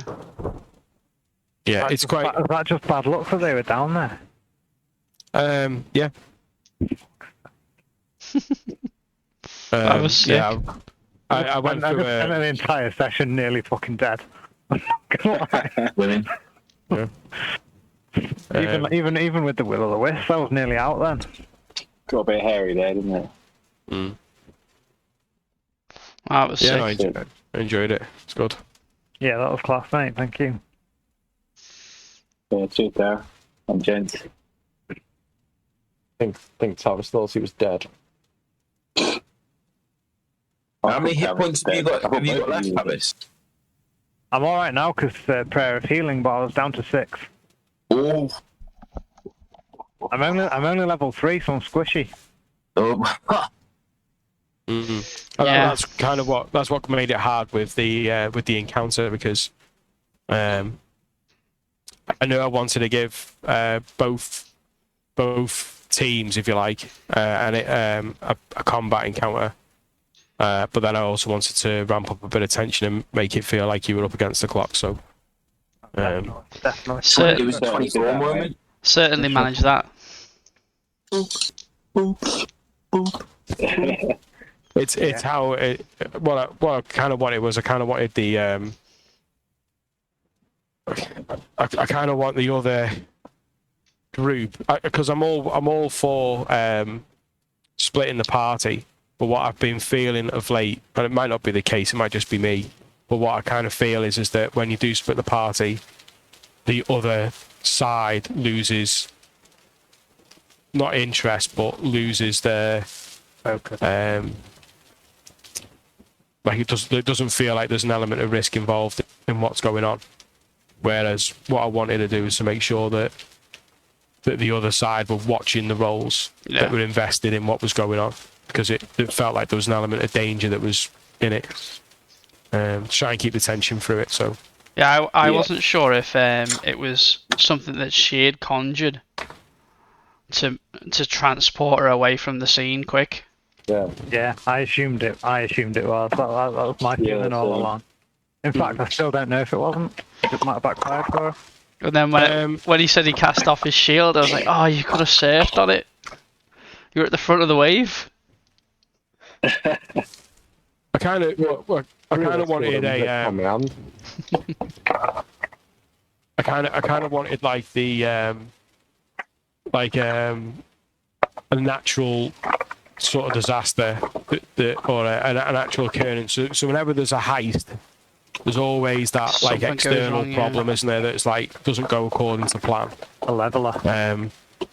And I kind of wanted that, but then I kind of wanted to play around with certain mechanics. So I wanted to play around with playing against the clock. Like I said, I think there was 3 rounds, because a lot of things you were doing, sort of what you would do multiple rounds in sort of one go. I'm going to run from this street to next street. Mm-hmm. You're covering quite large distances, so that would have been a number of rounds. So I'm just trying to keep track of that, but I kind of wanted to play around with being in the water, the risk of drowning, and what happens with that, and then also, the elemental. Like how do we have that chase? So, Who was the gang that we fell up on? Just a random street gang. yeah, Scumbag. yeah, just bandits. Random scumbags. Again, I had to choose something that Ulfgar could participate in. Yeah. In terms of, Makes sense. Yeah, got himself a kill. Could have gone high. yeah. Right, I'm going to bed. Take it easy. Awesome. Yes, I was well. Did you record that one, Jimbo, or not? I did. Oh, sweet. Good sound. I checked it to begin with, yes. Sweet. Did a test Awesome. record. Cheers, guys. That was class. Yeah, mega. Yeah, I really enjoyed that voice. Really Is it enjoyed a month, is it now, until the next one? Yeah. Yeah. that. Okay. Near enough. 18th, yeah? Yeah, I think that's what we said, isn't it? Was it a Thursday? Was it a Thursday again?